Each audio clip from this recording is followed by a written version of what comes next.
Okay, so welcome, Sue, John. Hope you're going to join us soon. Yeah, it's coming. Great. To the evening session. So had a little check-in. We did the lesson this afternoon. So just briefly, Sue, any thoughts on that? If you want to discuss that at all, we can briefly, but otherwise, let's move into the text. Yeah, let's do that. Just go into the text. You happy with that? Okay. So let me share my screen. Hi, John. Hi, Jono. Okay, share screen.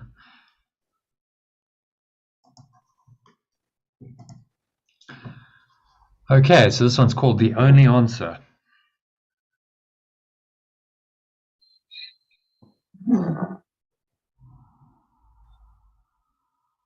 So would you like to kick it off with paragraph 1? Remember that the Holy Spirit is the answer, not the question. The ego always speaks first. It is capricious and does not mean its maker well. It believes, and correctly, that its maker may withdraw his support from it at any moment.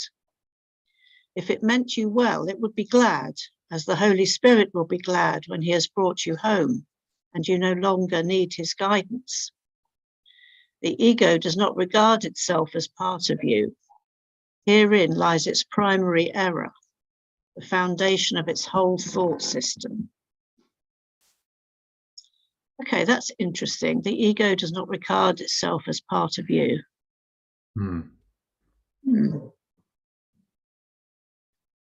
What does it think it is then? It thinks it's separate. It's right, yeah. Its own identity. It's separate from, part of you is he's referring to the true you. Right. Part of you is your true mind, your pure formless awareness. So the ego does not regard itself as part of you. No, it thinks it's separate from you. This is the whole split. The ego's thinking that it's a separate self. So its primary error is that it doesn't regard itself as part of God, which is you. You are this awareness. So it thinks it's something else, and it's off on its own mission, delusion of a separate self and everything that entails, which is shown in the diagram. And that's its primary error, the foundation of its whole thought system. Yeah, well, it's not a part of you. It splits off, and it's a split off thought and identity, which then creates in its own likeness all of this red scrum of insanity, really. And then we're living in the projection of this, and of course it makes no sense. That's why you were just saying the world just seems to be crazy. Doesn't make any sense, because it doesn't make any sense. This idea that you're separate from love, from who you are, doesn't make any sense. There's no reason, there's no meaning to that. Anything else there? Couple of things in the first bit. Did anything strike you in the first 2-3 sentences? I think it's good to have our translation actually in the first sentence, the Holy Spirit. Yeah. Which is the remembrance of oneness. Yeah. I agree. It kind of gels better. Here's the answer. So that remembrance or that awareness is the answer, not the question. The ego always speaks first, right? He says at some point the ego is the questioning aspect of the post-separation self. So the ego asks all these questions and the Holy Spirit gives the answer. Only oneness is true. That's the answer. But the ego always, in this world, the ego seems to speak first. Because we've made it, and we now got ourselves so thoroughly enslaved into form. The ego is speaking first. And now it's the Holy Spirit that seems to be hidden and not primary in our minds, until we start to reverse that. To me, actually, the word ego is best addressed as a desire for death than a being an it. Yeah, I mean, he's using it. He's talking about some kind of entity because it's convenient to say ego, like as in Holy Spirit, and you can say the ego always. But the ego is really just it's a false idea of separation. That's what it is. Yeah. There's an idea. I mean, it can't be an it. It can't be an it because it doesn't exist. Yeah, it doesn't really exist. So we have language, and we talk about the ego and all of its works in language, which I have to do to bring it into some awareness and be able to let go of it. But in the end, it doesn't exist. So this non-existent entity, which doesn't really exist, is always speaking first in our minds in this world. And our job is to recognize that voice is illusory. It's not true. It has no fundamental existence, which is why you can let it go.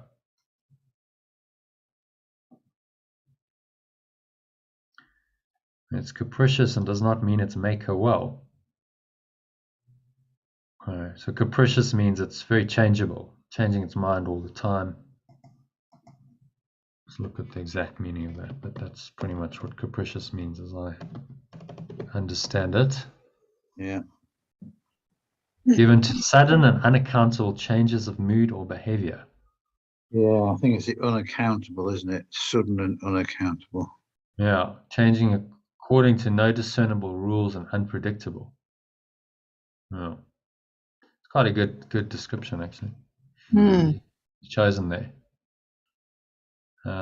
Very capricious. And so then we look in the world and we see it's a capricious world. Like at any point, anything can change and crazy stuff happens all the time. And you just can't predict it. Which is why in one of the sections of the text we'll get to later, he talks about the laws of chaos. Yeah. What are the laws of chaos? Well, that there's no fundamental truth. Everyone's got their own truth. I mean, there's various laws that create this very capricious thought system, and the world that comes from it is very unstable, very unreliable. You can't ever get certainty from it because of the origin of it, which makes complete sense. It says it believes correctly that its maker may withdraw his support from it at any moment. And because it's so fragile, there's always this thought. The ego is always feeling that there's something else that's threatening it. Because it on some level it knows that it's not true. So there's an awareness of something else, but then it denies that. It doesn't want you to be aware of that, so it denies that. And that you may withdraw your support from it at any moment. So it requires your mind to believe in it. And if you go here, you will change your mind, and then its entire existence is threatened. So that's why he's saying it believes incorrectly. Its maker may withdraw support from it at any moment. If it meant you well, it would be glad, as the awareness of oneness will be glad when it has brought you home and you no longer need its guidance. I think that last sentence is interesting. Yeah. Well, 6 and 7. The ego does not regard itself as part of you. Okay, get that. Herein lies its primary error. The foundation of its whole thought system. Okay. Yes. Okay. So it doesn't believe it's part of us, which is its primary error. Yeah, because its primary error is you are this. It doesn't believe it's part of you. Well, you are pure formless awareness. You are this. So it doesn't believe it's part of you. It believes it's somehow separated. Yes. Ah, there's Lee. It's welcome. You haven't met Lee yet. She's actually in Costa Rica, of all places. Okay. Right. Exotic locations coming into the course. Hi, Lee. Hi, guys. Fine, thanks. Sorry that I'm a little bit late. That's okay.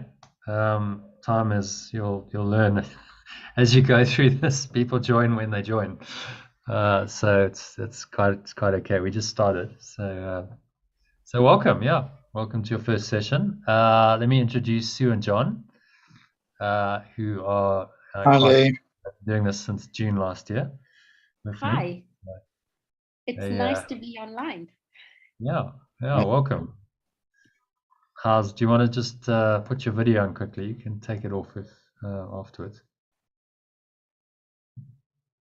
And now you mute it for some reason. Okay.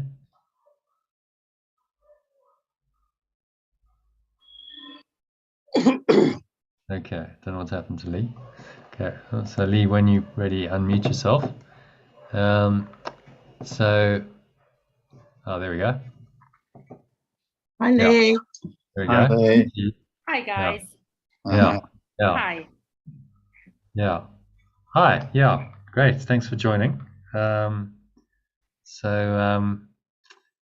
just doing a little bit of discussion on today's reading, which is you're kind of diving in chapter 6, section 4. So we're already 6 chapters into it. But the beauty of this thought system, it's holographic. So you'll pick it up as you go along. And I reference to some of the stuff we did in the course, like this diagram, quite often. So you'll pick it up as you go along. And if you have any questions, then by all means ask, because that's what it is. It's an interactive session. So how we work it is we just read the text. Everyone takes a turn to read, and then we just unpack each paragraph and discuss it. And when we feel like we've done that paragraph fully enough, then we move on. So there's quite a bit to get through tonight. 12 paragraphs. So it might take us a little while. If you need to leave for whatever reason, then you can. There's no expectation that you have to stay the whole time. And then we'll do a meditation at the end on today's lesson, which is there is nothing my holiness cannot do. We've got about an hour and 10 minutes, John, so we'll have to. Have you? Okay. Well, we'll see if we can get through it in an hour and 10 minutes. Okay. So moving swiftly on then to number 2. Sue, do you want to read number 2 for us? I just read number 1. Oh, sorry. John normally goes first. John can read, and then Lee can have a go. When God created you, he made you part of him. And then just translate as we go, John. So when love or pure formless awareness created you, it made it part of itself. Yeah. So actually, I haven't got the right one. Just to reference to this, we got to, like, we do some translation here, because these terms often need a bit of explanation. These are traditional religious terms, but what he's actually meaning is not like a traditional idea of what God is. Right. So we call God pure formless awareness. Or you can use love sometimes, depending on the context of the sentence, or perfect oneness. It's really appointed to a state of mind rather than some kind of entity outside of you. Sorry to interrupt, John. So you want to continue? Yeah. That is why attack within the kingdom is impossible. Okay, and the kingdom is the state of mind. So we define kingdom. Okay, there we go. Thanks. This is very helpful. You put it in alphabetical order. I appreciate that, John. It's going to make it a lot easier to use. the domain of pure formless awareness or love, and that only. In other words, a state in which the belief in separation no longer exists. So to translate kingdom, you could say that is why attack within the state of pure formless awareness is impossible. Yeah. Which is true. It's just, it is what it is. It's pure formless awareness, and there's no attack possible in there because there's nothing else to be aware of, nothing to attack. Yeah. So you made the ego without love, and so it does not love you. Oh, that's an interesting one. I'll come back to that. You could not remain within the kingdom, within the state of pure formless awareness, without love. And since the kingdom is love, you believe that you are without it. So the state of pure formless awareness is love. Makes complete sense. You translate it as that. And so you couldn't live within it without love. Yep. This enables the ego to regard itself as separate and outside its maker, thus speaking for the part of your mind that believes you are separate and outside the mind of God. The mind of God, the mind being the, that's interesting, the mind of God.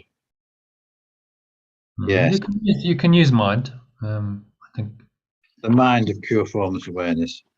The ego then raised the first question that was ever asked, but one it can never answer. That question, what are you, was the beginning of doubt. The ego has never answered any questions since, although it has raised a great many.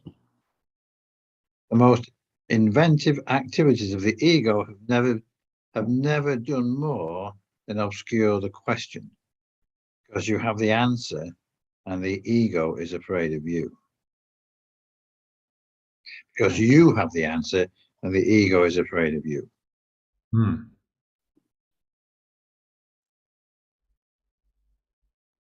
So any thoughts on that? But number 3 got my attention. You made the ego without love, and so it does not love you. It's kind of putting the responsibility on us here, isn't it? You made the ego without love, and so it does not love you. So if you go back to our diagram again, Lee, just if you got any questions, there's quite a bit here, but I'll unpack it as we go along. So really, this is just a diagram illustrating the entire thought system. This is the metaphysics. This is what is actually being taught in A Course in Miracles. So he's saying this ego, which is also, you could call it universal mind, you could call it Satan, the devil, etc. There's many names for consciousness. Even when people talk about consciousness, it's a consciousness of something other than oneness. So now who made that? What he's saying to us is we made it. This has absolutely nothing to do with God, love, oneness. That's eternal. This is of our own making. So we've made up an idea, and simply an idea. It's an idea of separation. So we made the ego, this idea of separation, without love, because love is unity. Love is oneness. And so we've now invented something else going on. So he's saying you made the ego without love, because the ego by definition is without love. It's the opposite. It's split off from love. So you made it without love, and so it does not love you. Right? So it doesn't know how to love. It only knows about separation and lack and scarcity and all the things that we see now projected out into this world. So from this foundation of a false thought system, we then create an individual self.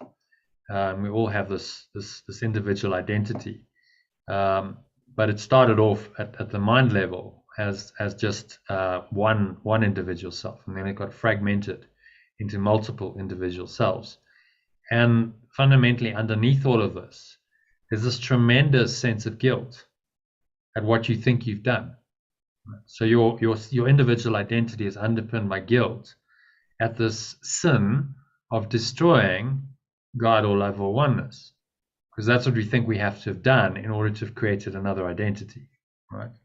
These two don't reconcile. You can't be one and separate, and that's kind of logical, and yet that's something that's overlooked in most spiritual teachings and paths. You can't be one and separate at the same time. It's one or the other.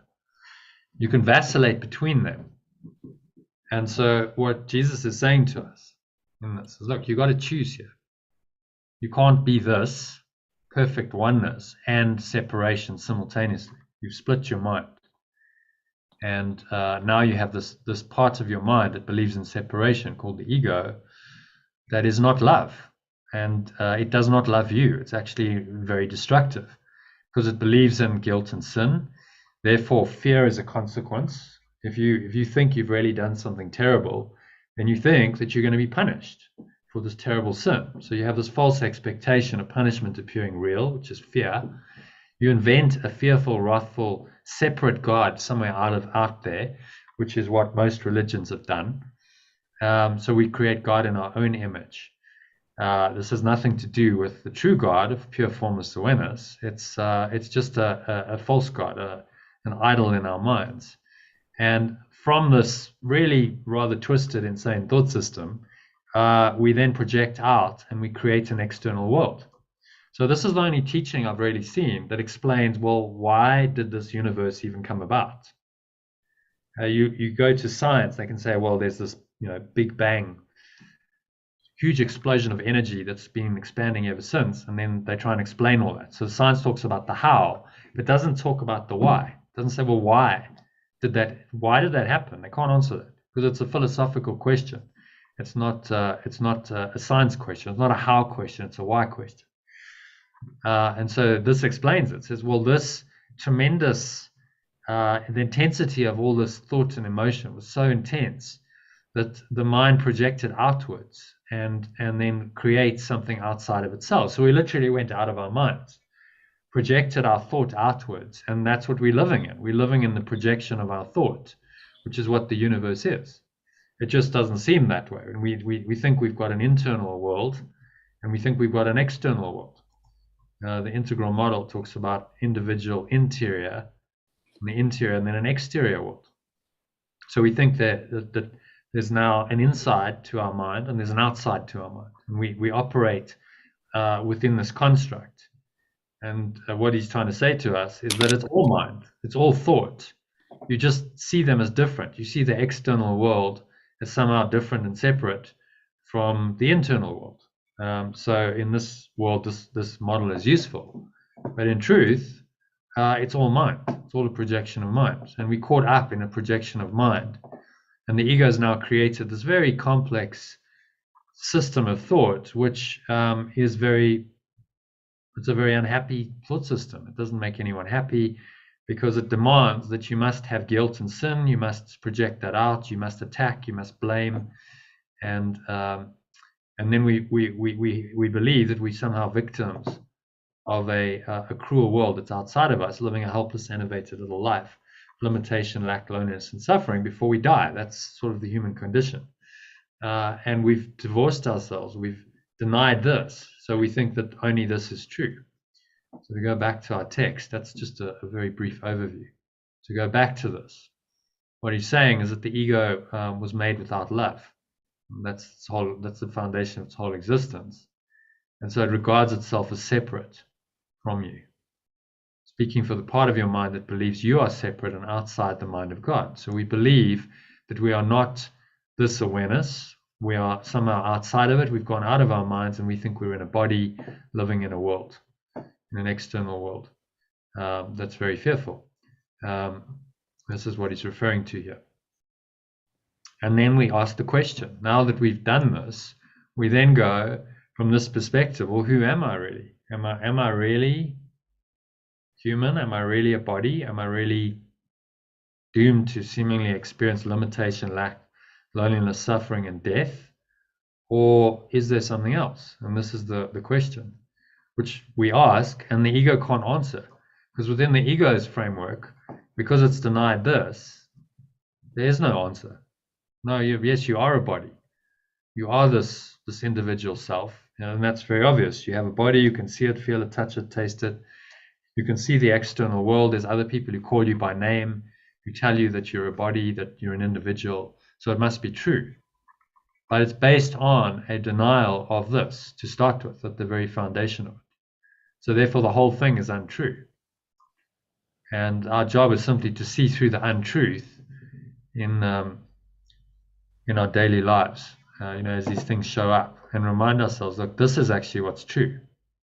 Beyond all of this, beyond the thoughts of separation, lies the truth still, because the truth is eternal. It's never gone away. It just went away in our awareness. And then he says, that question, what are you, was the beginning of doubt. So now we're wondering, like, well, what am I down here? What am I really? And so we doubt ourselves. Am I human? Am I something else? And it's all pretty confusing. And there doesn't seem to be any clarity, because we've created a world that's very confusing, that's telling us all kinds of things that are not true about ourselves. And if you believe that story, then you are going to believe that you are in hell. You're going to believe you're a victim. You're going to believe you're unfairly treated. You're going to believe that you're a helpless, enervated little person, really struggling against a pretty unfair, cruel world. That's the setup of the ego. That's what it wants you to believe. And so this path is a path saying, well, we need to look at all these beliefs and undo them using this kind of logic that he's talking, he's speaking to us here in these terms. But it's also where it starts, right? From your inner belief of whether or not you are good enough. So are you good enough to accept what you have been given in life? Are you good enough to be the person to stand next to the other people that are in your community? Are you good enough to just wake up every day and contribute to a greater awareness and the greater good? And so if you start off believing from a place that you are not good enough and you are not worthy, then it just perpetuates the doubt and lets even more come in, because then you allow what society projects onto you as being good enough to actually affect you. Exactly. And that's really the core issue. When I run these transformational courses, everyone has at the foundation of their ego's thought system an idea that they're not good enough. And that comes from the idea that you've separated. If you've separated from what is enough, this is enoughness. In this, there's no question of I'm not good enough. I just am that I am. I mean, that's the most ancient name of God in the Bible. I am that I am. I am that I am. So of course it's not even a question if you identified with this. But once you disidentify with it, you separate your mind from it, then you're in a false self. And that false self feels very unstable and very insecure. And it questions all the time, am I good enough? And it tries to prove that it's good enough in ways to try and counter that. But actually, the more you try and do that within this thought system, the more you prove that you're not good enough. So the idea of desire and expectation. So if you desire something, you're like, okay, I feel like I'm not good enough. So, okay, I'm going to go out and I'm going to succeed. Let's take like what a lot of celebrities have done. Right, I don't feel good enough. I don't feel worthy. But I'm gonna prove that I am. So I'm gonna go out there and I'm going to get myself out and I'm going to create a whole image and I'm going to make money and I'm going to have success and all this stuff. And then everyone's going to think I'm good enough. And then the truth is that they arrive there and then they still feel like they're not good enough, because actually that's the core motivation that's driven them to their success. And then often the wheels fall off. Because then they're like, well, where do I go? Like, I can't find it here. I've looked here and I've done it. I've actually succeeded in the world's terms. And yet I still feel empty. I still feel like I don't have worth. And so then they often fall into addictions and despair and so on. And it's simply because they've continuously reinforced in their mind that they're not good enough. And I'll try and fix that using some external means. And the only way you're ever going to change that is if you change your mind fundamentally. So I am good enough because I am this, right? I'm all of it. I'm infinite. I'm eternal. There's no question of my worth in this. The questions only get asked when you separate from it, which is what he's saying here. The ego then answers that question, what are you, was the beginning of doubt. So the moment you separate, you then start to question what you are, and you're uncertain. And your worth is not certain because the self that you've created is not a certain self. This is an illusory self. So it can never give you the certainty that you yearn for. And the ego, as far as it might, has never really answered any fundamental questions. Would it be an idea? Would it be an idea in this diagram, Jono, to have some blue arrows indicating? I think so, yeah. Especially, I'm just looking on the left-hand side. Some arrows with reinterpretation through the eyes of the Holy Spirit. Yeah, I was thinking that the other day. I need to update it. So imagine blue arrow there, blue arrow there. So now this presence, this awareness reinterprets whatever's happening here. Okay, so apparently you have fear going on in your mind. You look at that and you say, but honestly, fear isn't real because fear comes from a separate self, and the separate self isn't true. So fear isn't real, and the guilt that underpins fear isn't real because I never really separated. So I am actually still this. And so in each situation that life presents you with, you can remember this. And this is really all we're trying to do. It sounds quite simple. This is the whole process. This is the at-one-ment. This is what letting go means. It's letting go of a false interpretation based on a false self of this world and opening your mind to another interpretation. That actually none of this is true. And letting it go. And then everything's changed. Your perception of everything changes if you reference to this state of mind, this kingdom of heaven, as he calls it, the kingdom.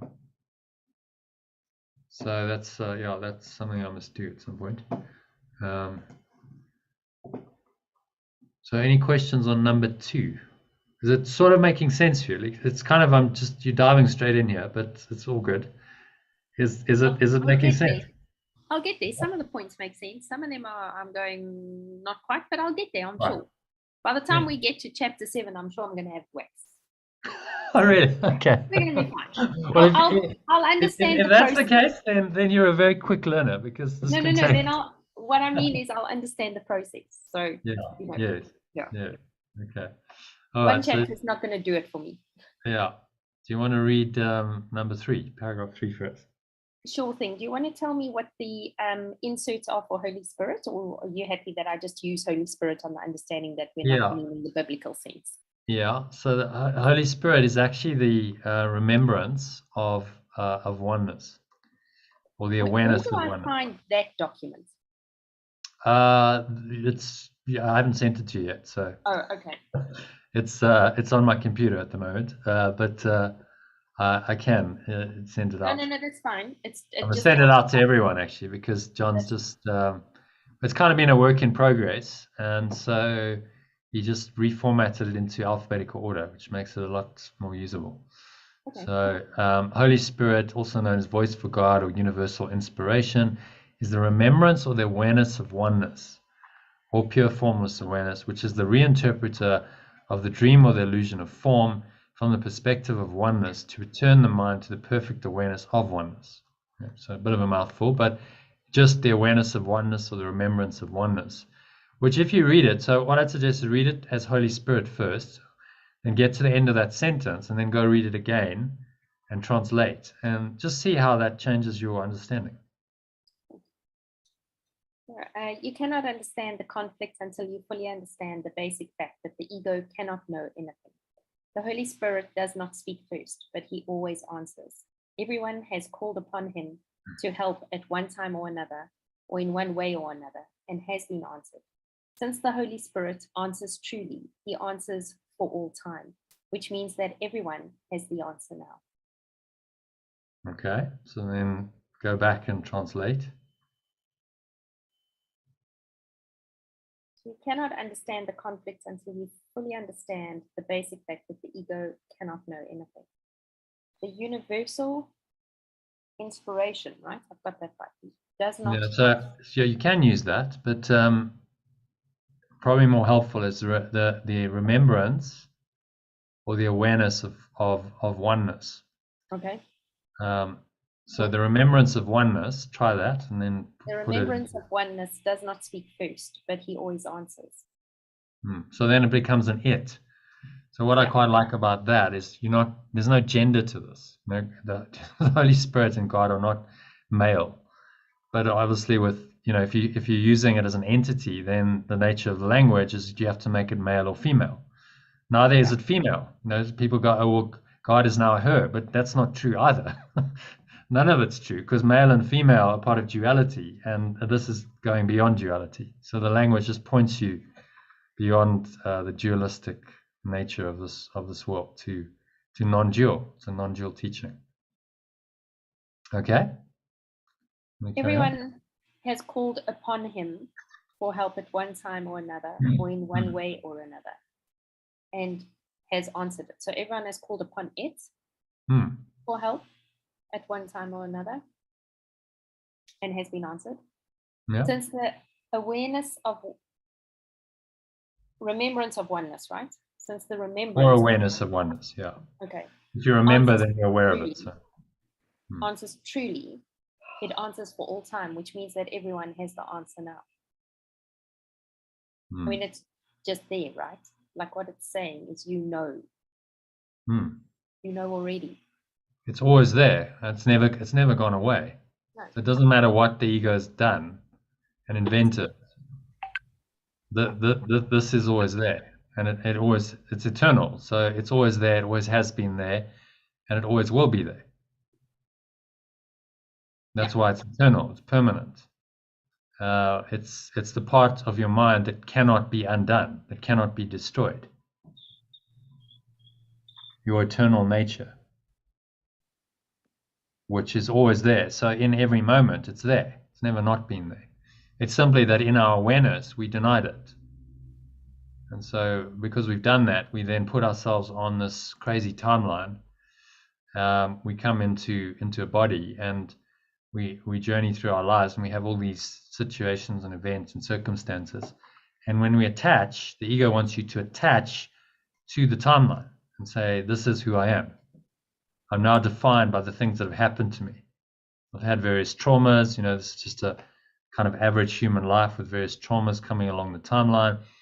And the ego wants to say, no, you're defined by this. Your first major childhood trauma was the death of a parent, and now that defines you. For instance, this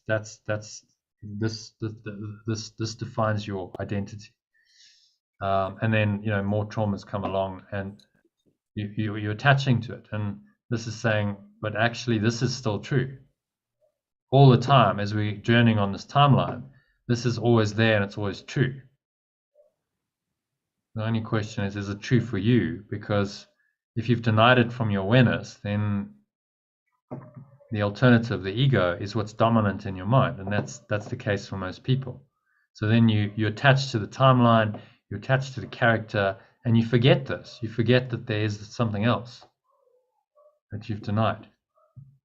And that's why the Holy Spirit is the remembrance of that. It's the remembrance of it.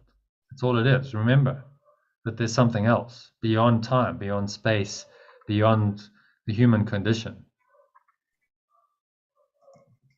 And that's what he's trying to remind us of with all these passages and sections of the text. That truly answers for all time, which means that everyone has the answer now. Okay, so it answers for all time, at any point in time, the answer's there. Right now, a minute in the future, 100 years in the future, 10,000 years in the past, it doesn't matter. The answer's always been there. It's simply, will you accept it? And here's the thing: the only time you can accept it is now. You can never accept it in the past or future. You can only accept it and be aware of it now, which is why the now is the closest approximation to eternity in this world, and why the now is a huge part of any spiritual teaching, because it brings you into the awareness of, or the remembrance of this presence we call the Holy Spirit, or oneness. And so it's quite comforting to go, well, you have the answer now. You're not actually bereft of that. You have the answer right now. You just have to remember it. And to some extent accept it, right? Because we are tuned in to not accept what we are given freely, like to question everything that we are given freely. So it's not only to know that you've got it, but to accept it. Yeah, or knowing is really acceptance. If you really accept it, then you know that this is true and that this is what you are.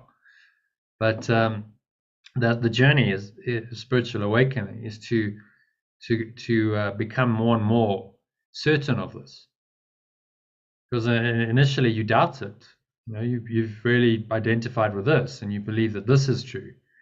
And so to change your mind from this identity to knowing that you are this eternal, infinite presence is the journey. And it's, you know, moment by moment, as we journey on this timeline, we have these experiences. And now in each experience, particularly if it's something that's a major experience, trauma or something, you know, very memorable, even if it's a major success, for instance, you have the choice. Well, either I'm going to attach to a character on the timeline and make this very real, or I'm going to remind myself that actually it's not really true, that what's happening on the timeline is just part of an illusion that the ego spun, and I don't really believe it. Actually, what I believe is that I'm this, right? I am this no matter what. So I am this when I'm young and my parents died. I am this when I got divorced. I am this when I had a heart attack. I am this when I had a major success in my business. I am this when I retire. I am this when I get cancer. I am this when I die. I'm still that, irrespective of what's happening on the timeline. And so then it gives you a certainty, like I'm still this. And actually my identity is not changing all the time. Because on this timeline, you know, we have shifts of identity all the time. You know, we're young, we're children, we have a kind of identification there, and then we grow up, we're teenagers, and then we become adults and we start working, and so we identify with our work, and we identify with our partner, we identify with our family, and you know, all these, and that all changes. It's all changing all the time, and then people often feel very, very alone and very bereft. It's like, well, what am I? Like I thought I was this, and now that's gone, that's been taken away. So who am I then? Well, what you are is still what you were, you know, at birth. And all along the timeline, you are this, but you've denied it. That's the whole problem. So if you don't accept it, then you're denying it. There's only two states here: you accept it or you deny it. It's one or the other. You can't do both. You can't accept it and deny it at the same time. And that's really what the basis of this non-dual teaching is. It's this or it's this. You can have this. Can be in this awareness, or you can be in this awareness, but you can't have both at the same time because they contradict each other. So you must choose.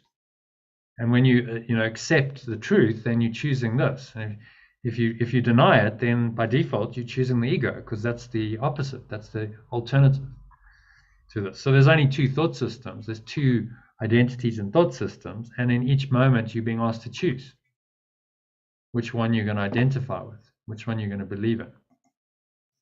And this is really the miracle is just a choice for oneness. That's all it is. It's a change in your perception to say, okay, yes, I could choose to believe all this and be fearful and angry and upset, but actually I choose not to. I choose instead to identify with this, to take my mind here, to find peace, to let it go. Don't attach to what's happening here. Then you're making the choice for oneness, and that choice is the miracle. Particularly when it's difficult. When you're very tempted to believe in this because it's right in your face and the world is saying, you know, yes, yeah, this is real, believe in this, then you need the awareness to say, no, remember there's something else here. Remember the truth, right? That's the Holy Spirit, the remembrance of oneness through the dream. So remember that and then interpret the situation differently from that perspective. So then the blue arrows come in and they reinterpret every situation. And that change of perception fundamentally changes the way you approach everything in this world. If you can do this, it's a different perspective on everything. And that's really what this is about. Change in perception. The art of letting go is changing your perception so you don't attach to the ego. Oh, there's Iona joining us. Great. Okay. So happy with number 3. Should we move on to number 4? Any questions on number 3? That's good. Okay. So I think we're cycling back. Oh, actually, maybe Iona can read. Hi, Iona. Hi there. Do you want to dive straight into it and read paragraph 4 for us? 4, yep. Hmm. The ego cannot hear the awareness of oneness, but it does believe that part of the mind that made it is against it. It interprets this as a justification for attacking its maker. It believes that the best defense is attack and wants you to believe it. Unless you do believe it, you will not side with it, and the ego feels badly in need of allies, though not of brothers. Perceiving something alien to itself in your mind, the ego turns to the body as its ally because the body is not part of you. This makes the body the ego's friend. It is an alliance, frankly, based on separation. If you side with this alliance, you will be afraid because you're siding with an alliance of fear. Well, that's quite brilliant for me today when I'm feeling a bit rough in the body. Yeah. I asked you earlier today if this is ego, if this is an ego attack. Aye. It's how you perceive it, you know, depending on how you perceive it. You can certainly perceive it that way if you wanted to. I don't believe that actually. Hmm. Yeah, I don't believe it. I feel very much more peaceful. I don't feel that this is an attack on the body. Yeah, but it does believe that part of the mind that made it is against Holy Spirit, awareness of oneness. So it's just going to ego's just going to redouble its attack on its maker. Yeah. And then if I side with that belief, then oh bloody hell breaks out. Yeah. So the ego turns to the body. Remember, the body is the representation of separation. Right? It's a manifestation of separation. Right? You are a body. You're a separate self. Right? That's what the body's telling us. So the ego is siding with the body. It's saying, no, you are a body. It's identified with the body. Yeah. And so then it uses the body for its purposes, which is to confirm that you're separate. So things like sickness, body discomfort, the ego interprets that and says, no, you definitely are a body. Look, you're in pain, you're suffering. It's real. You are a body, you are separate. No one else is suffering, you're suffering. Okay, you must be separate then. You're separate from the whole mind, and it's just you in your little pocket of isolation, trapped in this body, and that's where it wants to keep you. So it uses the sickness and body conditions for its purposes to define you as separate. Yeah. And you have to be very aware that that's what it's trying to do all the time. Oh, hold on. And simply not buy into that you are not a body. So therefore the body's conditions, the body's pain, illness, sickness, death, none of this is ultimately true, even when it's seemingly happening. So when you have a body condition like this, it's a great forgiveness opportunity or letting go, because you're okay, so the body's, I'm feeling rough, etc., but it's not true. And this doesn't define me as separate. My mind is still here.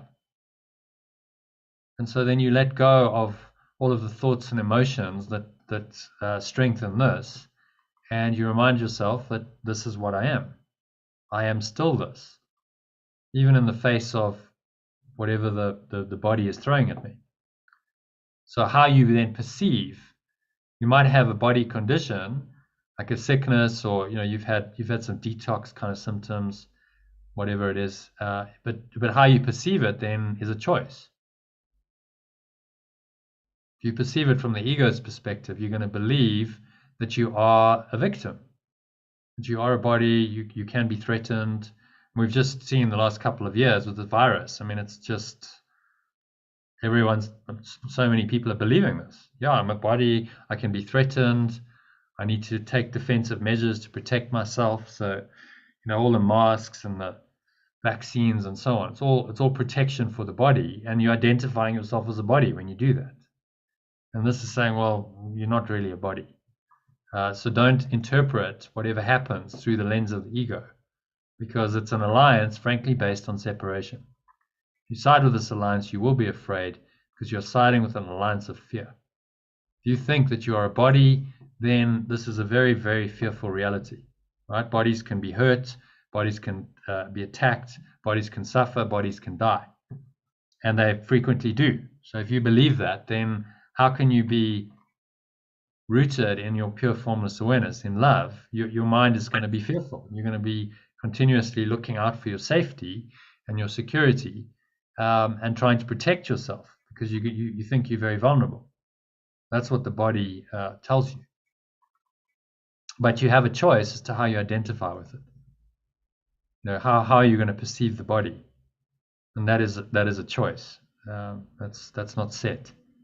The ego is going to tempt you to identify with the body, but you don't have to believe it. What number is this, Jono, so I can follow in the book? In the book, it's section 4, chapter 6, the only answer. Okay. We're on paragraph 4, moving on to 5, I think. So everyone happy with number 4? Yeah. Questions on that? Okay, so number 5, Sue, I think it's your turn again. The ego uses the body to conspire against your mind. And because the ego realizes that, quote, enemy can end them both merely by recognizing they are not part of you, they join in the attack together. This is perhaps the strangest perception of all, if you consider what it really involves. The ego, which is not real, attempts to persuade the mind, which is real, that the mind is the ego's learning device. And further, that the body is more real than the mind is. No one in his right mind could possibly believe this, and no one in his right mind does believe it. Okay. Anything stand out for you there?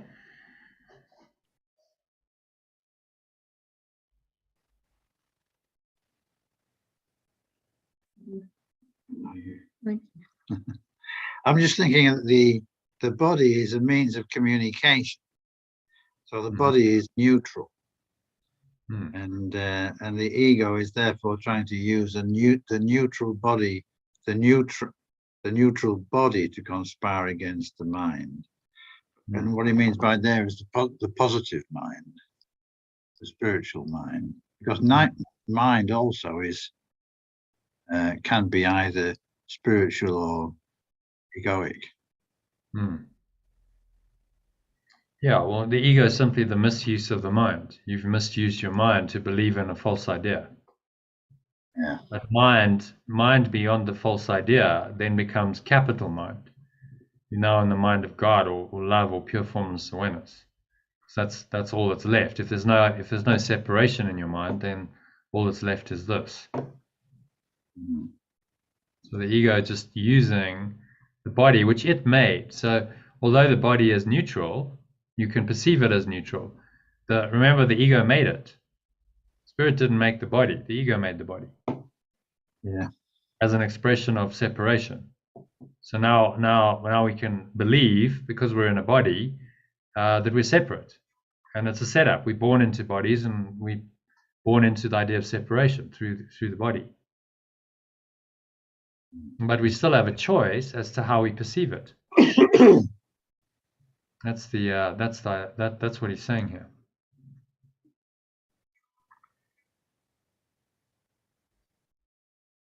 So the ego recognizes that realizes that its enemy can end them both merely by recognizing they are not part of you. Right? So in pure formless awareness, there's no form, hence there's no body. Right? So it ends this whole idea, the mad idea of separation, the bodies that it's created. This spirit of oneness, remembrance of oneness, ends all the madness. So the ego is aware of that. And so then the body and the ego join in the attack together, trying to persuade the mind, which is real. Okay? So this is real. Your mind as pure formless awareness is real. It's trying to persuade your mind that the mind is the ego's learning device. Further, the body is more real than the mind is.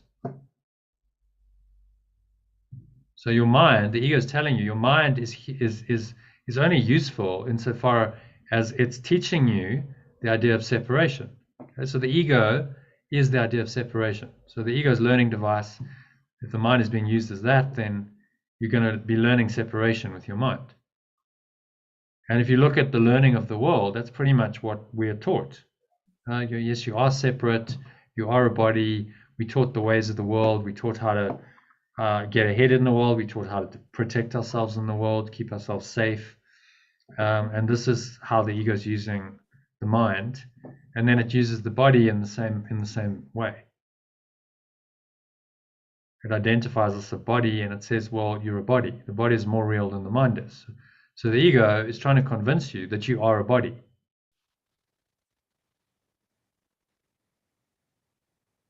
Identify with the body and deny. If we jump to this little diagram, this is the flatland paradigm of this world. The exterior world, the scientific materialist paradigm says these are real. Okay, bodies are real. What you can see, feel, measure, touch, systems are real. Whatever you can see, feel, measure, and touch is real. And this is not real. There is no interior. The mind, you're not a mind, you're a body. So it's a very mechanistic worldview, which really denies the truth that actually the mind created the body.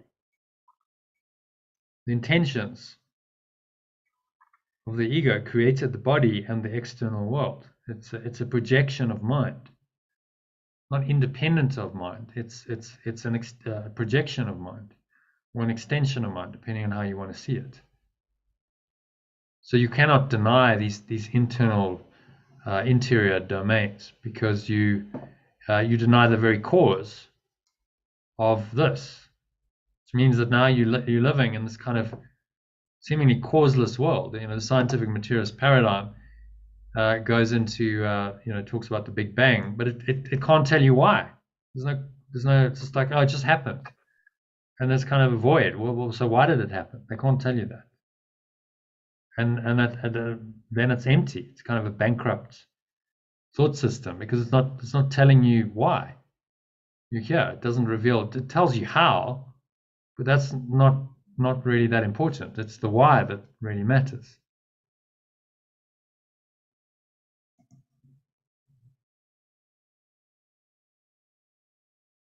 And they say no one in his right mind could possibly believe this, and no one in his right mind does believe it. You can't actually, in your right mind, believe that you're separate. You can't believe that separation is true, and you can't believe that a body is true. Because in your right mind, you know that only this is true. Your mind is the mind of God, or pure formless awareness, and that's its true nature, and this is not true.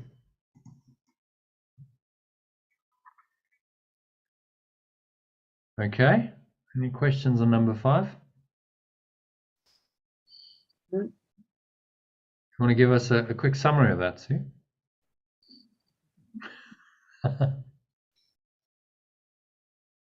What's he saying there? What are the key points in 30 seconds? Well, he's saying that the ego is using the body to conspire. So conspire against the mind, which is our true mind.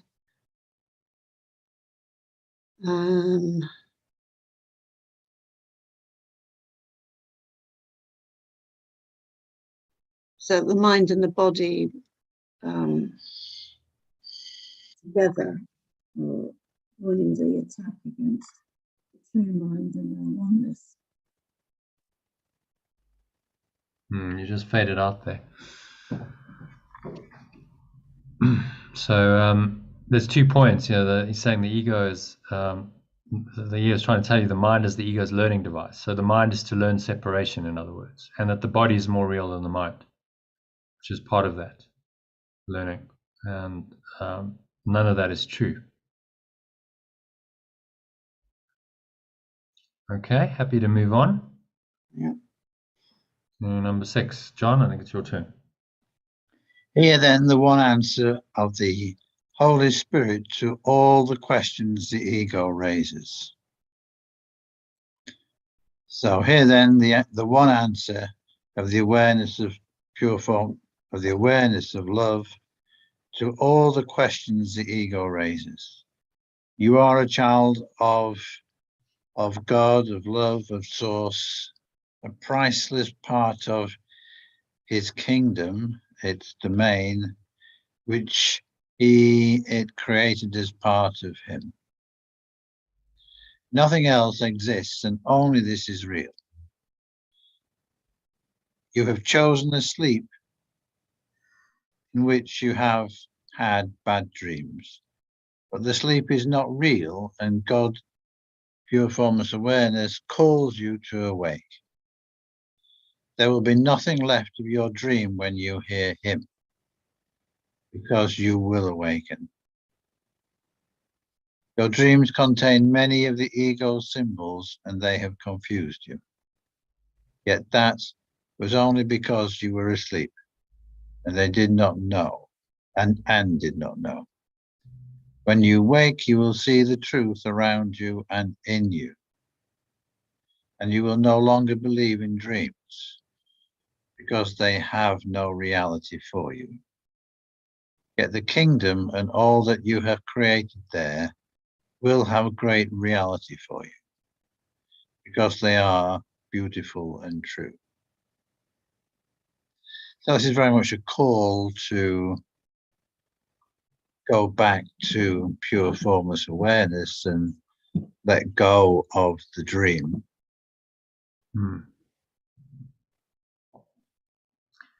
The kingdom is a state of pure formless awareness. The state of pure formless awareness and all that you have created there. Okay, so creation refers to really beingness. You're not really doing anything in the physical sense at all. You're simply being what you are. And you're experiencing peace, love, joy. These are the creations of God. These are the experiences of pure formless awareness, and put in other language, that naturally come. If you're in that awareness, then you feel these higher states of mind, of beingness.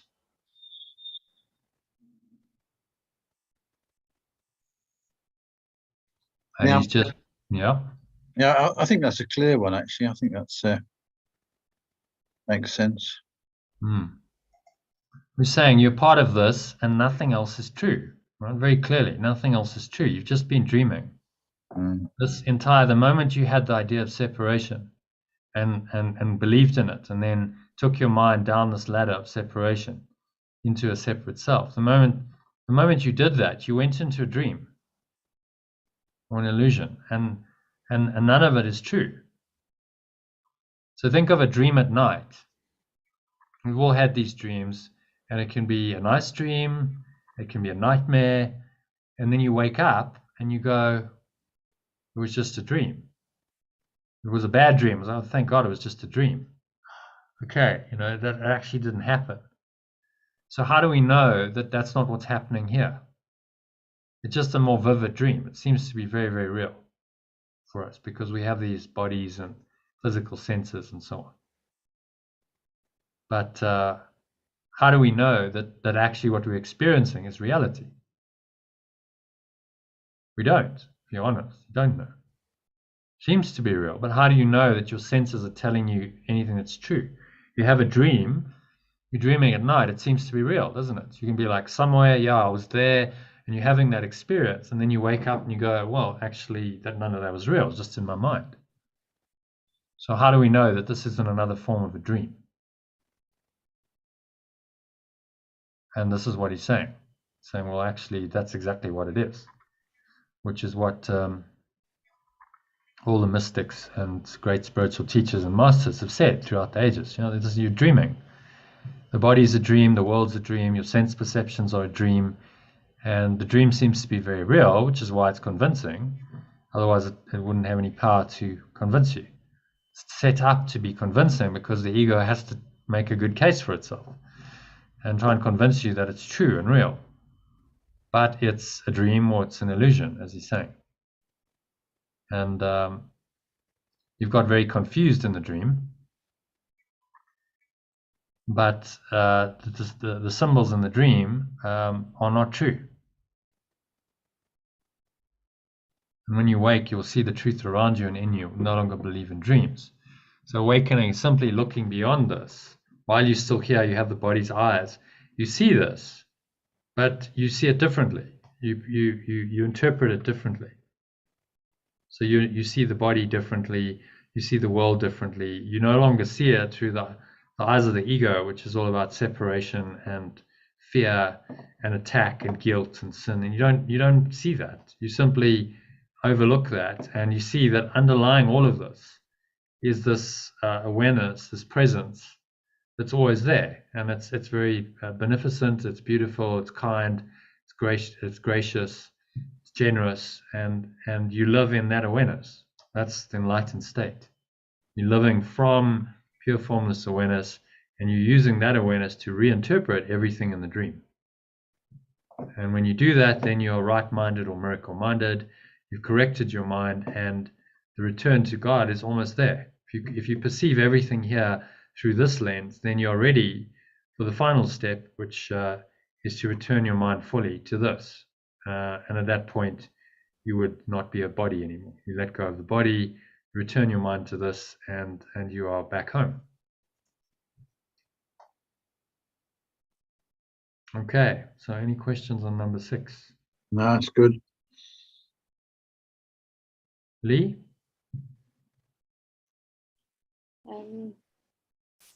In the pure formless awareness, where you are and what you are is perfectly certain. There is no doubt because the first question was never asked. Having finally been wholly answered, it has never been. Being alone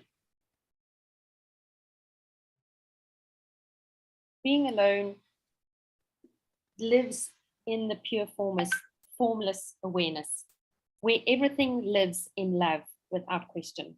The time spent on questioning in the dream has given way to creation and to its eternity. You are as certain as love, because you are as true as it is. But what was once certain in your mind has become only the ability for certainty.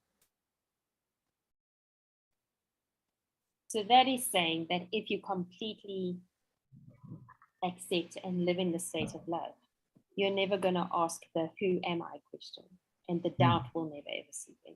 So it is never going to allow you to create that ego that brings in the self-doubt and the non-acceptance. Yeah.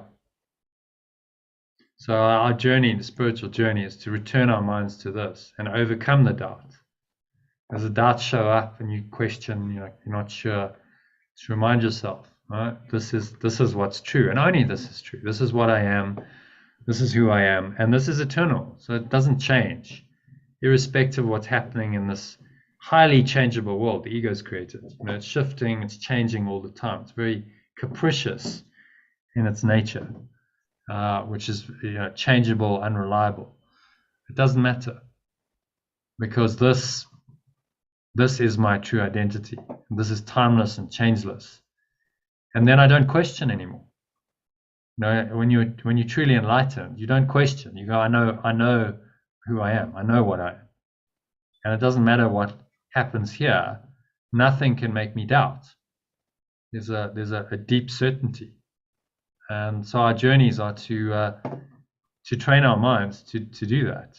You know, as we journey through this crazy world, to just use everything that happens as a way back.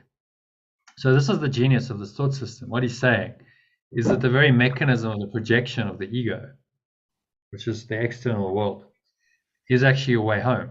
Because through the projection of the ego, you can see what's not true. You can see your false beliefs, and they manifest it for you and they come up into conscious awareness. And then you can choose against them and say, well, I don't believe that. So and when you say, I don't believe it, that means, well, I don't think those thoughts, I don't feel those emotions, I don't give it a reality in my mind. That's what belief means. So I let it go. I don't attach to it. I don't think those thoughts. I'm no longer fearing, doubting. I'm no longer guilty. All these thoughts start to dissipate. And more you start to accept this. And so what he's trying to say is the only way out of perception, this domain of time and space, back to this pure formless awareness, is by changing your perception of the dream. You're not just going to go straight there, starting from the individual that's identified as himself or herself as a victim of the world in the body. It's going to require you to change your perception of the world systematically and progressively, so that everything you now perceive is coming from this state. And when you've really done that and you've really trained your mind, then there's no more doubt. You're certain. You know that this is what you are. But it requires repeated training, repeatedly going back there, repeatedly saying, okay, this is showing up in my world, but I remind myself that actually it's not true, that this is what's true, and this is what's real in my mind. I restore my mind to that awareness in that situation. That restoration is the miracle. When you do that, then you are living in a miracle-minded way. And the arrows, to imagine some blue arrows coming this way, those arrows then come into this world, and they reinterpret things for you, and things change, because everything is based on your mind and how you interpret things and how you perceive things. So then it changes fundamentally the dream. And then you find that actually some quite helpful stuff can show up on the level of form in the dream that actually shows you that this isn't true. It shows you that this entire thought system, guilt and sin and fear and attack, isn't true, and there's something else. And it shows you on the level of form that's the case. And then we call that a miracle. But the real miracle was the shift in your perception, was a change of mind that you consciously did in that situation, which is the letting go or the forgiveness. Okay, so any other thoughts or questions on number 7?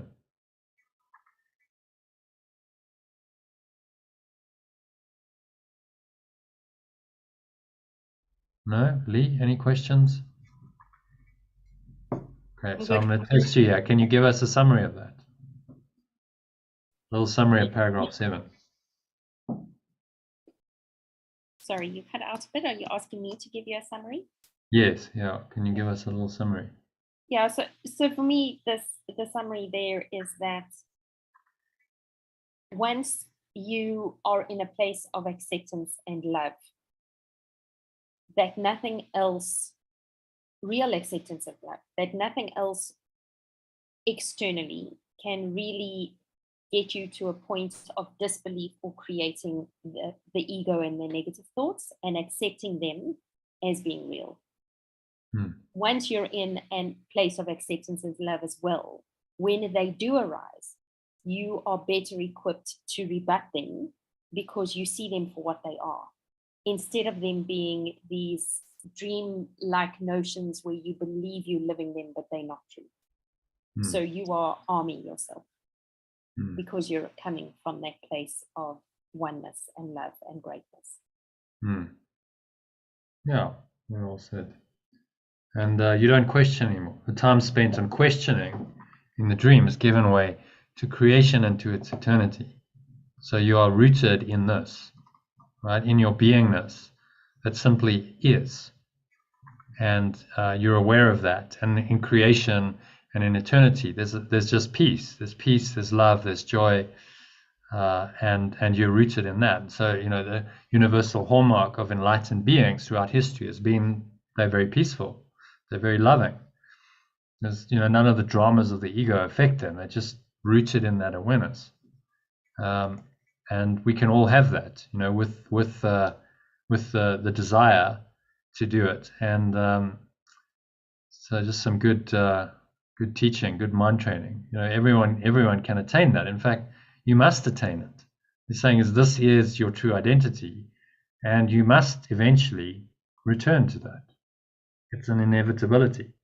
It might take many lifetimes, but you will eventually get there because it's truth. So why not just choose it now rather than delaying unnecessarily?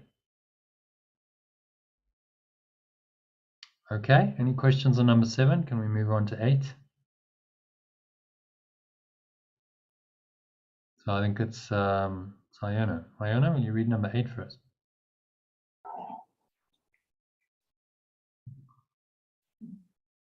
Have you got to go, Lee? Yeah. Apologies, everybody, but thank you. Iona, I didn't get to meet you earlier, but I'm new and I'm Lee, and I look forward to meeting you more as we move through this. Absolutely. Goodbye, everybody.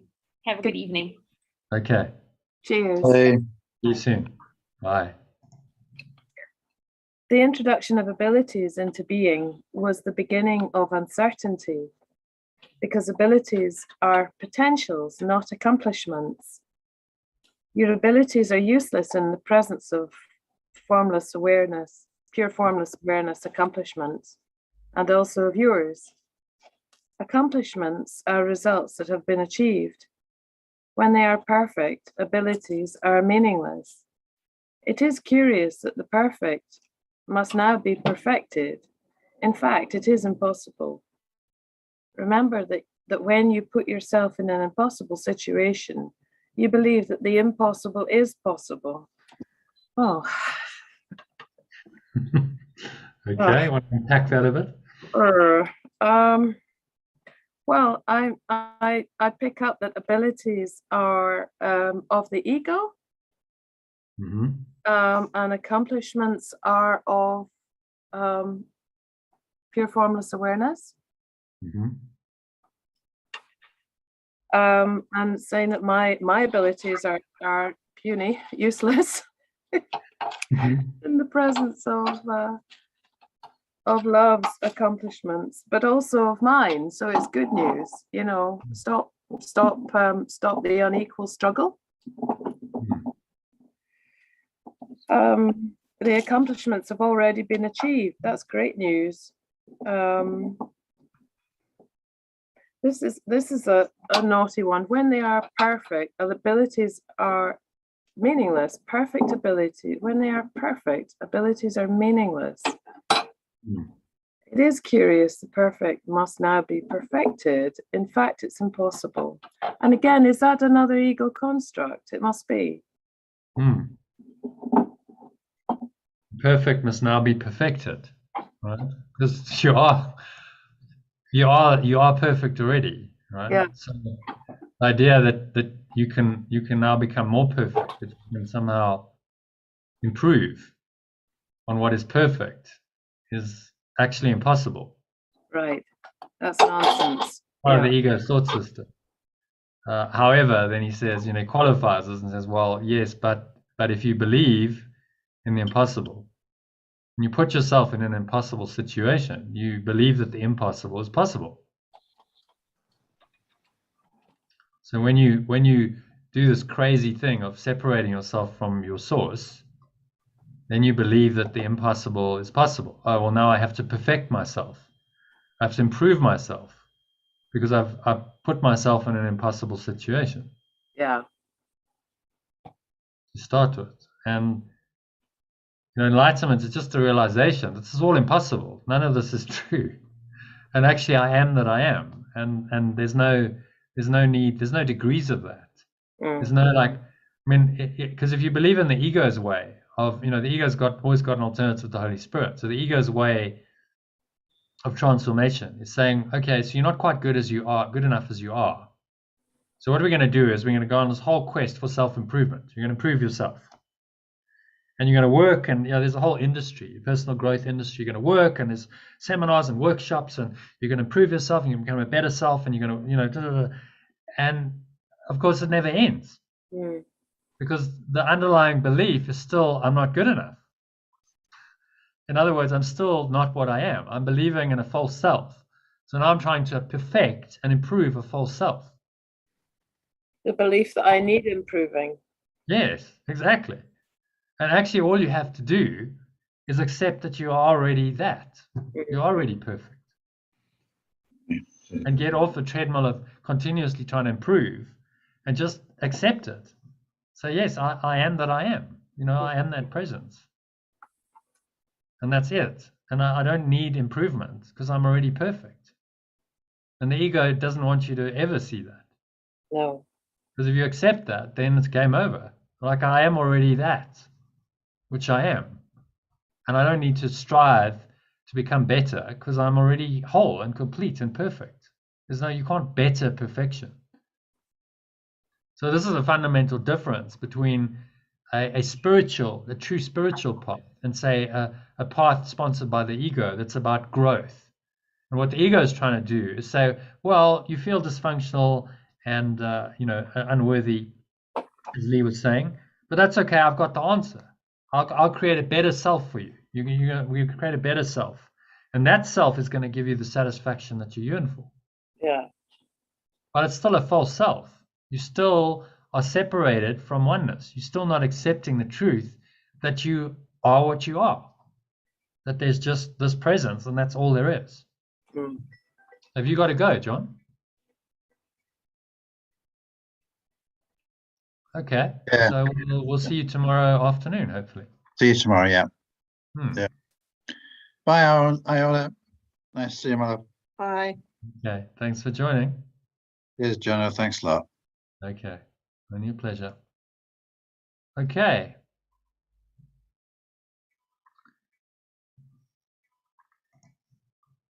So where are we? I'm speaking to Lucy. So I'm just. Okay. Are you coming through, or? So you're going to join us? You're right. Are you keeping warm?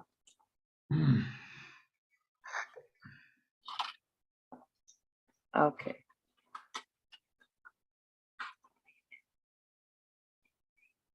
I'm good, thanks, honey. I'm going to phone you back when I've spoken with this. I'm right in the middle of it, but yeah, I'll catch up soon. All right. Okay, bye. Sorry, Jenna. Okay. She's a bit under the weather.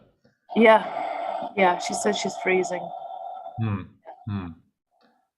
Okay. Okay. So body, maybe to ask her, remind her to read this, because it might be quite helpful for her. Yeah, true.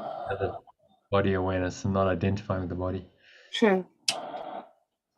Okay. Yeah. So number 8, you happy with that? Yep, that's good. Yep, that was a good one. 9. Okay. Abilities must be developed before you can use them. This is not true of anything that pure formless awareness created, but it is the kindest solution possible for what you made. In an impossible situation, you can develop your abilities to the point where they can get you out of it. You have a guide to how to develop them, but you have no commander except yourself. This leaves you in charge of the domain, with both a guide to find it and a means to keep it. You have a model to follow who will strengthen your command and never detract from it in any way. You therefore retain the central place in your imagined enslavement, which in itself demonstrates that you are not enslaved. So I got this really clear idea of, somebody, doing it all themselves, facing one way and saying, no, I'm on this, and behind him is this huge kind of army of help, I'm just looking the wrong way.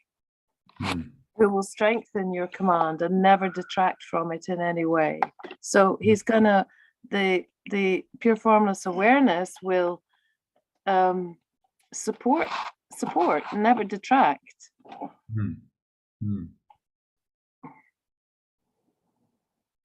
Is that it? Yeah. Abilities. And again, he's saying, we're responsible. You have no commander except yourself. True. So this yourself is really the decision maker. So Ken Wapnick talks about, I don't know if you ever listened to some of his stuff. Yeah. This idea of a decision maker. So we have the ability to decide between the ego and the Holy Spirit. Right. So this is the commander that he's talking about, the decision maker, right? Which self are you going to choose? Yeah. And so you are in charge. You have the ability to choose either the ego or the Holy Spirit. That leaves you in charge of the kingdom. Okay, it leaves you in charge of the state of pure formless awareness. That's what the kingdom means. Yeah. Which then makes sense if you translate it like that, doesn't it? Leaves you in charge. You are in charge of your state of mind. Yeah, well, you are. Because how you think is going to affect directly the state of mind that you're in. Okay, so this leaves you in charge of the domain of pure formless awareness with both the guide to find it and the means. You state in this instance, because it's the state of pure formless awareness. Yeah, you're in charge of it. If you want to believe in what's false, then you break that state, and that state is no longer there for you. You're no longer aware of it. Yeah. You therefore retain the central place in your imagined enslavement, but which in itself demonstrates that you are not enslaved. So it's your own decision that enslaves you. You decide for separation, then you put your mind in this very limiting self-concept called the ego. And he's saying, well, that demonstrates that you're not enslaved. You decided. To identify with that, and so you can also decide against it. If you choose. Okay. So you have the power to choose the spirit or the ego, which means you're in charge. Decision maker in you. Ultimately, the Holy Spirit is behind it all. So the Holy Spirit is the truth, but there's a part of your mind that needs to listen to that and say, yes, okay, I'm hearing and I'm listening, and I'm gonna follow that. I'm going to choose the Holy Spirit, choose the oneness, rather than choose the ego, which is also there. The ego, certainly in the first part of the journey, it's quite present. It's like, okay, there's this other thing going on, and it's wanting you to choose something else. So now you're the commander. Which voice are you going to listen to? Quite so. And so you are in charge of the kingdom, which is the state of pure formless awareness. Because if you choose separation, then you deny that state is true, and you separate yourself off from it in your awareness. Okay, you want to give a little summary of paragraph 9?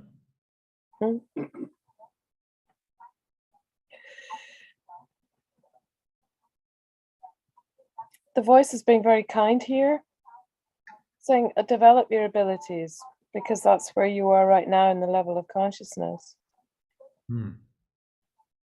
But don't forget, you have the guide. You have a guide in how to develop. But you are making up your own mind. You are in charge of how you use the kingdom of pure formless awareness.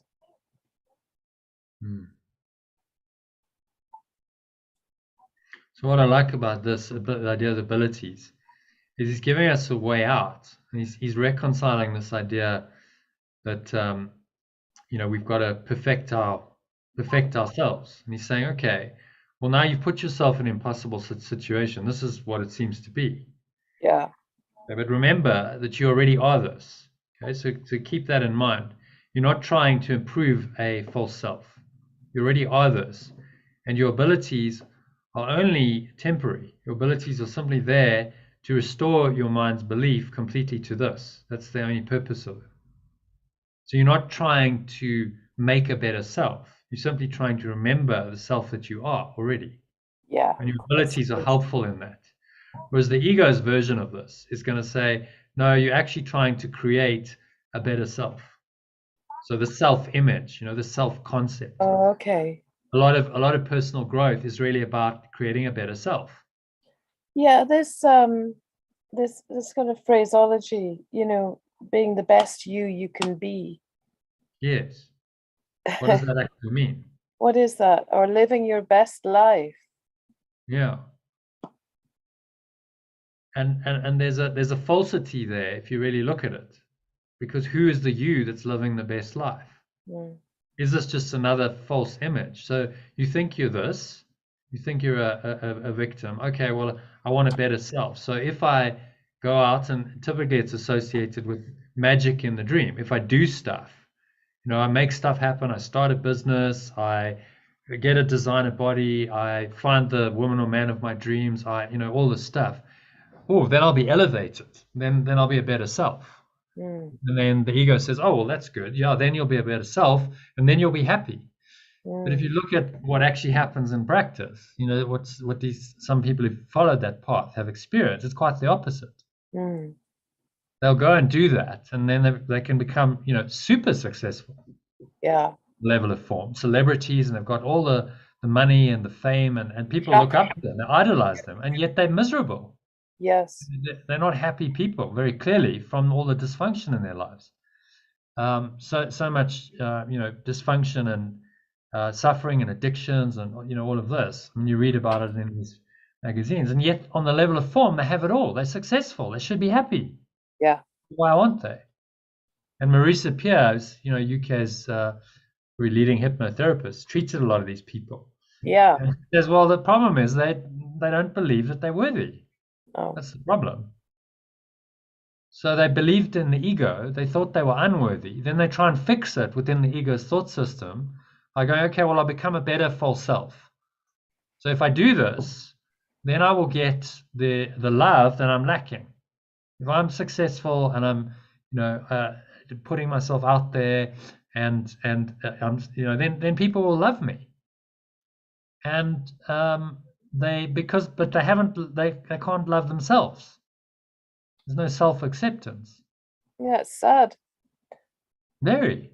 Yeah, that is sad. That is a tragedy in human years. Yeah. But it's a good lesson for everyone to go, well, look, if you look at this, like these celebrities who have apparently made it, they've reached the top of the ego's ladder, and yet they're not happy. So clearly there's something very wrong with that idea. And so maybe that's not a path I want to take. It is interesting when you become, when you see somebody who is well known and successful and very good, in inverted quotes, of what they do at the top of their tree, but then it's clearly searching for a transcendental path. Now, I'm thinking of Paul McCartney and the Beatles, actually, and John Lennon. Well, Paul McCartney is a very spiritual being. And so was John Lennon. Yeah. He was extraordinary.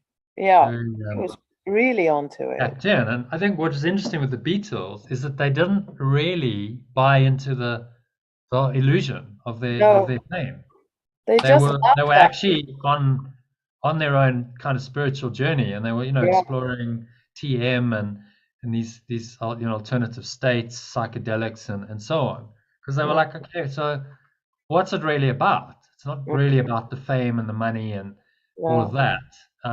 It's actually about just awakening to something greater. Yeah, quite. Which is really interesting. And so they didn't. I don't think they fell into that trap. Maybe to an extent. I don't know one doesn't know what their minds were. I'm sure they were tempted. I mean, like fame, all of that. I mean, but then they took another path and they went, okay, well, actually, what we really want is awakening. What we really want is to wake up, and our music is kind of a tool for that. Yeah. And then they had these amazing songs about, you know, awakening and love and so on. And so that's also quite a good example of, okay, but actually you don't have to be lured in by the success and the fame and the money and, you know, all of that. You can still, even if you had that, you could still go here. I mean, that doesn't have to stop you. What celebrities do, most people do, is they say, no, that's the answer. That's, you know, that better self that I'm going to create when I've got the money and the status and the fame and all this. That's going to make me happy. That's the illusion they set up in their mind. Yeah. And then they get there and they go, well, I'm actually really not happy at all, because I'm still that unhappy self that I've carried all the way through. It's been searching for some kind of salvation, but looking where you can never find it. You're never going to find it on the level of form. Yeah. And so then maybe then finally, you know, if they hit that wall, then there's an opening into truth, into pure formless awareness. Yeah. Which, you know, Marisa Peer would say to them, look, just accept you're enough. It's that simple. Stand, you know, exactly what we've done in this course. Just accept that you are enough. So repeat to yourself over and over, I am enough. Multiple times a day, I am enough, I am enough, I am enough. And eventually, if they did it, they start to believe it. Yeah. Then they're like, actually, wow, I don't need all this shit. I don't need all this stuff. Actually, I really don't need it to be enough. I am enough as I am. Quite so. And that's a revelation. And then, you know, they might still have the stuff and they go, well, it's not really that important. It's like stuff and it's money and it can be helpful and useful, but I'm not identified with it. I don't think that I am this, and that I need to get some kind of satisfaction from it, that this is my identity, because that's just a delusion. How can my eternal identity be that of form? It's not possible. So it's interesting, you know, you look in the world and you see how this plays out, and you know how these teachings that he's giving us here in the theory is, you know, this applies. Yeah, You see for it sure. playing out on the level of in this world. So the spiritual path is simply saying, well, yes, develop your abilities, but only so that you can learn who you are. You don't have to become a better self. Just remember that that's what you are. It's a remembrance rather than a becoming something. Remembering that that's what you already are. That's all. And your abilities are being developed to the point where you can remember what you are. And that's why I say, you know, the only ability really that we need to develop is the ability to let go. Yeah. It's the one essential skill. Can you let go of all of this stuff that's tempting you to the ego, moment by moment by moment? And that's all you need to learn. He's saying there's one skill here, you know, forgiveness or letting go. That's all you need to learn. That's what I'm going to train you to do. So you're going to get better and better at that. So your abilities will become perfected eventually. And when that ability, when you've totally mastered that ability, then guess what? There's nothing to learn anymore, because if you've totally mastered the ability to let go, you've let go of all of it. There's no attachment to any of it. So it's actually really, really simple. If you deconstruct it, this you know, seemingly quite complex book, and it's actually really, really simple. That's what I love about it. It's like one single ability. All you've got to do is learn how to let go of whatever's showing up in the dream. And in the letting go, you restore your mind to an awareness of this. And that's what you are. And the more you do that, the more you recognize what you are. And eventually that process completes itself. God takes the final step in his language.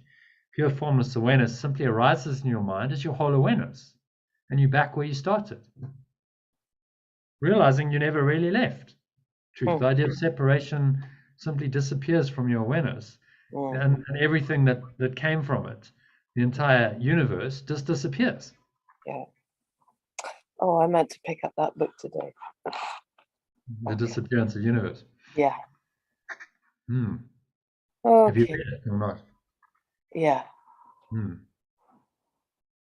Oh, about 8 years ago, so I want to go back to it. It was funny. It was, yeah. It's very well done. Yeah.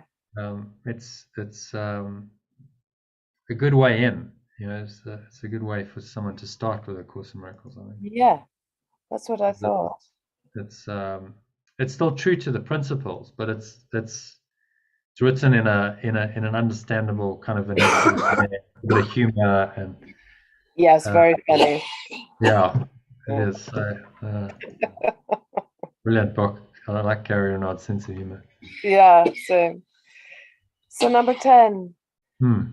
you're in an impossible situation only because you think it is possible to be in one. You would be in an impossible situation if pure formless awareness showed you your perfection and proved to you that you were wrong. This would demonstrate that the perfect are inadequate to bring themselves to the awareness of their perfection, and thus side with the belief that those who have everything need help and are therefore helpless. This is the kind of reasoning in which the ego engages. Pure formless awareness, who knows that its creations are perfect, does not affront them. This would be as impossible as the ego's notion that it has affronted it. Okay. Yeah, some interesting logic in there. So yeah, it's a lot of kind sense? of weaving around and doubling back and in and out here. Oh. Do you understand what he's trying to say here? I'll just have to read this again. Impossible situation. Okay, so what the first sentence reminds me, you're never in the wrong place at the wrong time. But if I had the ego belief that this was all impossible, then sure, I could entangle myself in that. We think it's impossible to be in one. So yeah. we made possible possible. We think it's possible to be a body, so we've made ourselves as bodies. Yeah. The impossible thought created the impossible seeming reality of being a victim, living a helpless, enervated little life when you are all of it. So that's what he's saying in the first sentence. Okay. Okay, and number 2. You would be in an impossible situation if pure formless awareness showed you your perfection and proved to you that you were wrong. Ah, right. So then I would realize the foolishness of my situation. The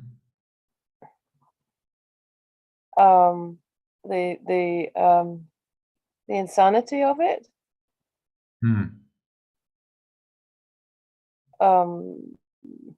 This would demonstrate that the perfect are inadequate to bring themselves to the awareness of their perfection. Oh, right, in the ego mind. If I believe I'm perfect in the way I look, in the job I do.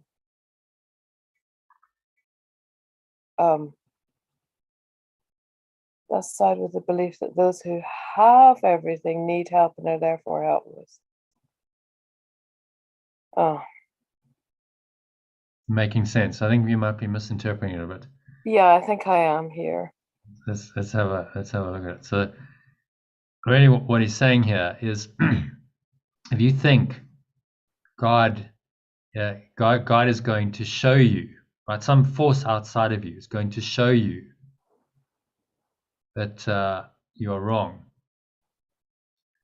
and you would be in an impossible situation. God showed you your perfection and proved to you that you were wrong. Okay. Right. Because, and this is kind of what religion does in a way. Kind of like, okay, there's a God outside of you, and God is perfect, and you are wrong. Yeah. And so now we feel very inadequate. Right? Yeah. So it actually demonstrates that the perfect are inadequate to bring themselves to the awareness of their perfection. Oh, no, God's showing you this. God's showing you that you're wrong, you're a sinner, you're not perfect. Yeah. And you can never become perfect because of the way you've framed it in your mind. So you're always going to fall short. Yeah, exactly. Yes. You're never going to live up to that. God is perfect. And yet I'm just imperfect. I'm never going to get there. God is somewhere out there. It's thing you've projected out of your mind, this ideal. And so this actually sides with the belief that those who have everything need help and are therefore helpless. Right, that I am enervated. I'm a victim. Yeah, Yeah, I'm a helpless, enervated. I'm living a helpless, enervated little life. yes. And I'm actually still sinful, and I'm still guilty. And although I have this idea of perfection, the idea is so remote and it's so abstract. Yeah. It's like God's perfection, but I'm just this miserable sinner, and I'm never going to get there. No. And that's what religions have perpetuated down the ages. Yeah, I know, and it's well, because it's demonstrating that you are not able to bring yourself to an awareness of your own perfection. It's this unreachable, forever unreachable goal. I think that's wicked. Well, it's ego. Yeah, it's cunning and devious in the extreme. So you set up an unattainable goal. It's like, the myth of Narcissus. You might know, but you're never going to get there. You're never actually going to get there. God is this false image in your mind of perfection, and you're never going to live up to it. And so you're always going to be an unworthy sinner because of that. Yeah. My studio is right next to a church, and on Sunday morning, that dirge of the organ that plays, it's like funereal, and everybody troops in dutifully, and they come out looking miserable. Because they've just got fire and brimstone, and you're a sinner. And you're never going to get there. I mean, what a frustrating thought system. Incredibly frustrating. Yeah. Hugely frustrating. And yet, actually, in true Christianity, Christian mystics are like, no, the promise is that you are that already. You don't have to get there. You are already that. Yeah, exactly. Well, interesting in the Reformation, Martin Luther's, he really struggled with this. He was like, he felt just this weight of impossibility. I'm never going to be perfect. I'm never going to live up to this ideal of, perfection.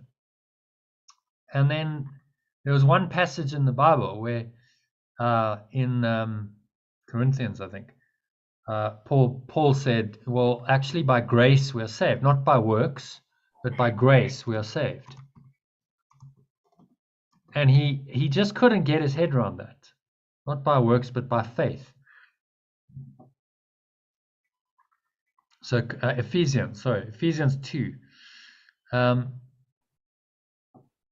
It is not that faith is okay, so let's just go directly to that. Bible Hub. No, we don't want that. Just get accept all. For it is by grace you have been saved through faith.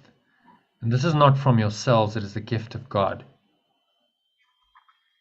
So what's this really saying? It's doing away with all of that. You can't actually work your way. It's not by works. It's by grace. So you must accept it, in other words. And the entire Reformation was based on his understanding of that. And he was like, actually, this church is wrong because they're telling people that they're sinners and they're guilty. And actually, by grace, we are saved. It says it in the Bible. And so that shift in his own awareness was the basis of the whole Reformation, which completely transformed Europe. Just a simple shift in understanding. Yes. Understanding that, yes, we are saved irrespective. We can't actually do it by works. In other words, you can't perfect the imperfect. You can't do it, ever. Yeah. By grace, we are saved if we can accept it. True.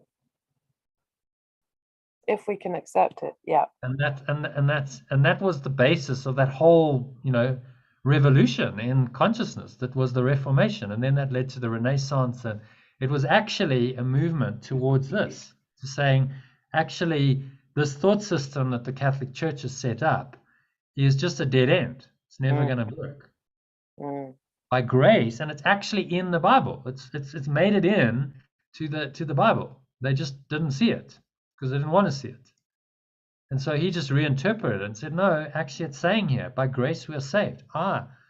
So we're never going to perfect ourselves. We can't do it. Impossible. The perfect cannot really perfect themselves and work their way towards heaven, but you can accept it by grace, that by grace it's given to you, and you are saved by that. And in fact, that's the only way you ever are going to be saved. So your abilities are simply being used to let go of the blocks to that grace, to that awareness, and to simply remove them and accept more and more that you are already this. You are that you are. You are what you are. I am that I am. And accept that you're saved right now. There's nothing else that needs to happen. So interesting, if you go into the history, you see this really played out. You know what he said here. You would be God showed you your perfection, proved to you that you were wrong. Then you feel like you're just totally inadequate, and that is actually what's largely happened with formal religion. God's held up as this perfect super being, and you are just totally inadequate, and you're never going to get there. Yeah. Which, of course, keeps you in the illusion that you're a helpless, innovated little person, and it keeps you going back to church because they keep telling you that. Indirectly, it's insidious, really. Yeah, it is.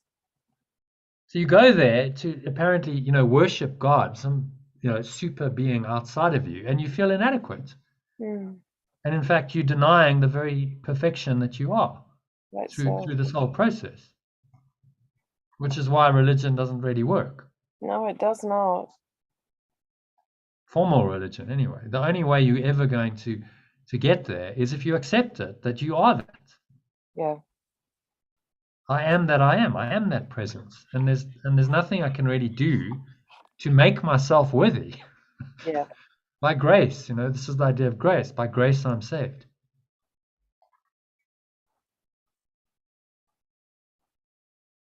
So God, who knows that his creations are perfect, does not affront them.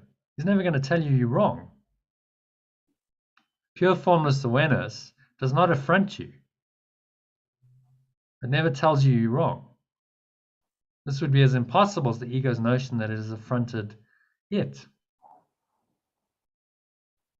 And so it's helpful, I think, in this context to translate it as pure formless awareness, isn't it? Yeah, indeed. Pure formless awareness, which knows that its extensions are perfect. Yeah. Because it is perfect itself. So what else can it be? Yeah. But perfect. Does not affront them. Doesn't say you're wrong. It simply says you are me. Remember that you are this. You are this awareness. So the idea of an awareness then gets you out of the idea that there's some kind of being outside of yourself that's this impossibly perfect being, and you're never going to live up to that. Somebody says, no, that state. That's why the language is so critical. Because if you translate it, if you misinterpret the language, it perpetuates the idea of a God outside of yourself. That's this impossibly perfect super being somewhere out there that you're never going to live up to. Yeah. And so that maintains the belief in your mind that you're this helpless, living a helpless, innovative little life, as he's saying here. Demonstrates that you cannot actually bring yourself to your own perfection. Yeah. Which is not true. You can. But you have to abandon the ego's notions.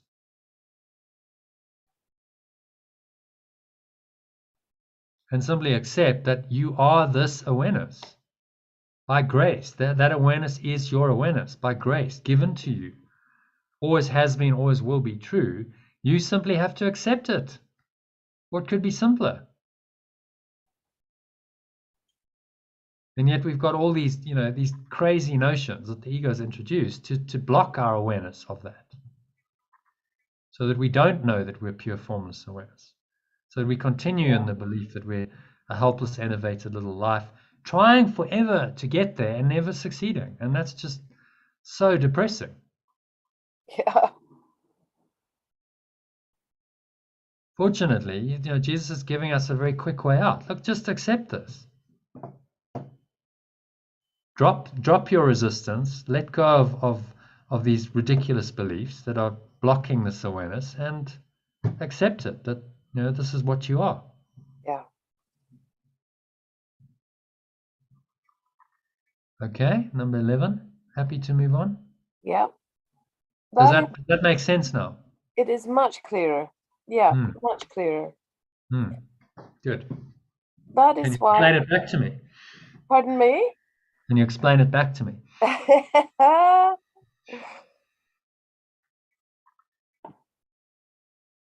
What is he saying there? My ego mind convinces me that I'm in an impossible situation. That would be true. That would be true if I was aware of pure formless awareness.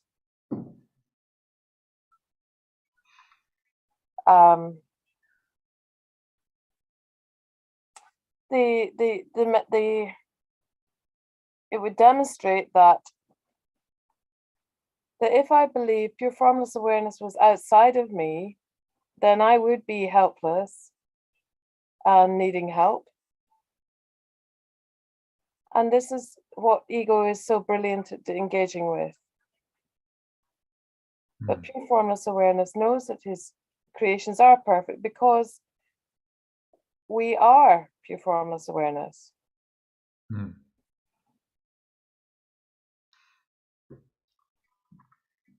Yeah. And we just have to accept it. We just got to accept it. So the notion of God, that's why changing the language is important, because the notion of God, some God out there, and that's for me, that's traditionally how I've viewed it and how people view it. God, okay, God, some being, and it has a name, Yeah. and it's impossible. Like, I'm never going to live up to that ideal. God is perfect, but I'm not. So how am I ever going to? And so this is what he's saying. It's just never going to work. You're always going to feel that you're inadequate. That's right. And so that's not very helpful at all. That conception of God is something outside of yourself that you're never going to live up to. And it's not true. No, it's a hopeless situation. And it's simply not true. Yeah. And the truth is, you are that awareness. By grace, you're saved because this awareness is your awareness. You simply have to accept it. Yeah. And you have to let go of whatever's blocking that awareness. That's all you have to do. If it's blocking that awareness, let it go. It's not true.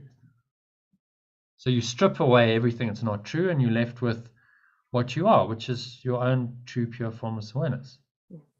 That is completely attainable because it's what you are. It's the fundamental state of your mind, your fundamental nature, without which you would have no existence at all.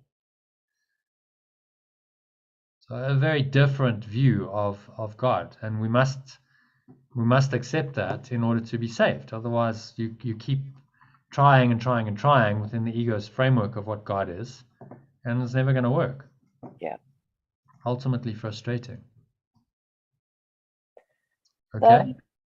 That is why awareness of oneness never commands.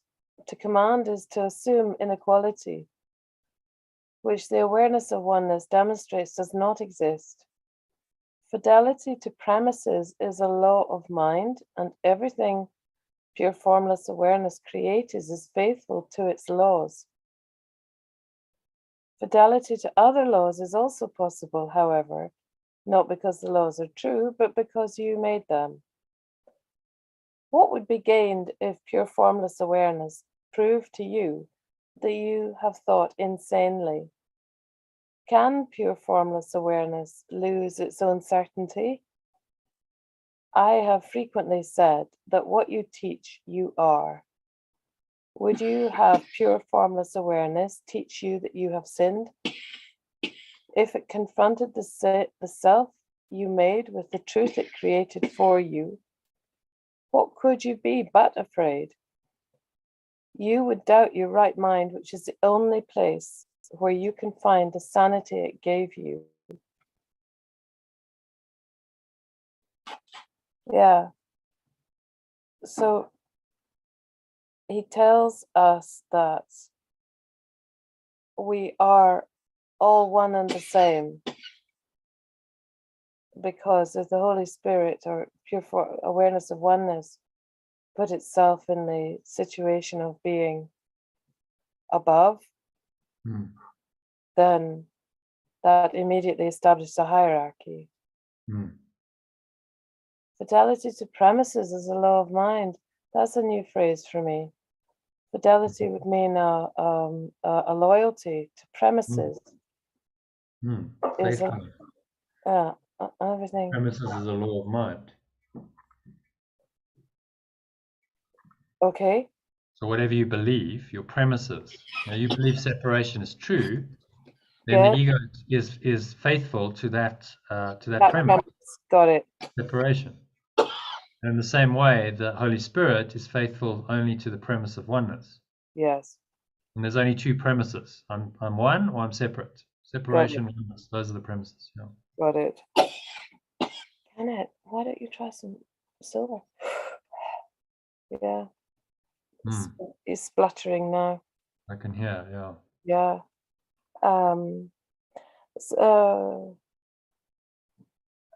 Fidelity to other laws. Yeah, I could make up laws in my own mind, in my own in the ego mind could make up laws. And then he asked, what would be gained if pure formless awareness proved to you that you have thought insanely? Is he asking me, do you think that would be helpful? Yeah. So it's an interesting question to make you think. So if God, this idea, so use the word God there. If God proved to you, okay, this what he's referring to here is this idea of a false God. What would be gained if God proved to you that you've thought insanely? Yeah, right. Can God lose his own certainty? Okay, so God proving to you that you're insane proves that there's a split in the mind. Got it. Oh, there's God, some being outside of myself proving to me that I've thought insanely, and I still feel inadequate. I feel, oh my God, I'm insane. So you can even if you're going on this path, A Course in Miracles, you can still believe in the ego. So, oh God, I'm so insane. Oh, I can't believe I've done this. Oh, woe is me. And God is, absolute perfection, and I'm just so insane. And it's just another version of sin, really. Yeah. Insanity is sin. Like you're making it real. And so nothing's really to be gained by that way of viewing it. Which is what by questioning, he's asking us to just consider this. Good. Can God lose his own certainty? Okay, so can actually this awareness lose its own certainty? And the truth is it can't. No. So when you see the logic of this, what he's trying to show you is the impossibility of this idea of separation. It's just crazy. It can't be. So all I have to do is accept that this awareness is my awareness.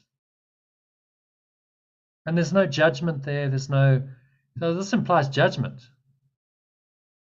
God proved to you that you've thought insanely. It implies some kind of judgment, doesn't it? Yeah. A vengeful, wrathful God. Would you have you teach what you are? Would you have God teach you that you have sinned? No thanks. What could you be but afraid? You would doubt your right mind, which is the only place where you can find a sanity pure formless awareness gave you. Yeah. So he's really testing out the insanity of the idea of a separate awareness, a separate love. That I am sinful and cast out. I mean, all these terrible stories that have dominated human life for so many centuries. I think it's very, very tragic. Yeah, well, it's just the ego doing its thing. It's created a version of God that's impossible. Yeah.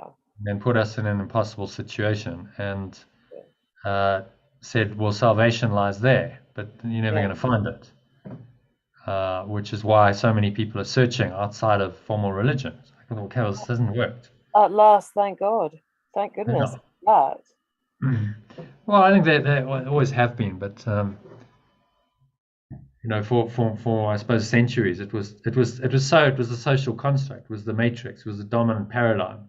And if you question it, well, they burnt you at the stake. So, okay, I better just believe it, because otherwise, this isn't gonna go well. So, I'll say this, but I'm sure, throughout history, there's been many people who doubted it, who weren't like really sure like this is true or anything, but they just carried on. Yeah. And sort of pretended they believed it, because, well, if I don't, then I might be told I'm a devil, and then people are seemingly justified in burning me alive. Oh my God, that's just exactly. Be burned as a heretic. Yeah, horrifying. I mean, so talk about a defense system of the ego's thought system. If you don't think the way that the ego dictates, then you're going to be burnt alive. Your body is going to be burned, die in the most horrible circumstances. Yeah. Quite horrific what the ego has invented, really. Yeah. And we forget, we're only a few hundred years out of that. Yeah. So long ago that this was common practice. Yeah. It's this really barbaric world. So now it seems to be a bit more civilized, but now we have other versions like COVID and pandemics and wars, and so nothing's really changed. It's still the same insane, impossible, barbaric thought system that's dominating this planet. And yeah, you're right. He's giving us a way out. He's saying your only way out is to accept that you are this pure formless awareness. You are that. It's not somewhere outside of you. You didn't sin. Nothing's confronting you. You simply accept it as a truth. So it's very gentle. It's very kind. It's very gentle. You just accept that is the truth. Yeah. And it's kind of a merging into it, rather than, you're wrong, judgmental God, you're wrong, and then you just feel inadequate, and you feel judged, and you feel guilty. So this is sort of what he's talking about here. I like that idea, to gently merge. Yeah. You let go. You just let go of the blocks. You don't confront them. You let them go. Like, these are not real. These thoughts aren't true. You will never overcome the ego by force. Right, I'm going to destroy the ego. Okay, good luck with that one. Because you make it real. You're trying to attack it and destroy it. You're making it into something real. You've created some entity in your mind that's not really there. So Jesus is saying, look, the only way out is to just let go of your belief in all of this. Just drop the beliefs, drop the thoughts, drop the emotions. They don't really exist. You let them go and gently merge back into this awareness. Okay.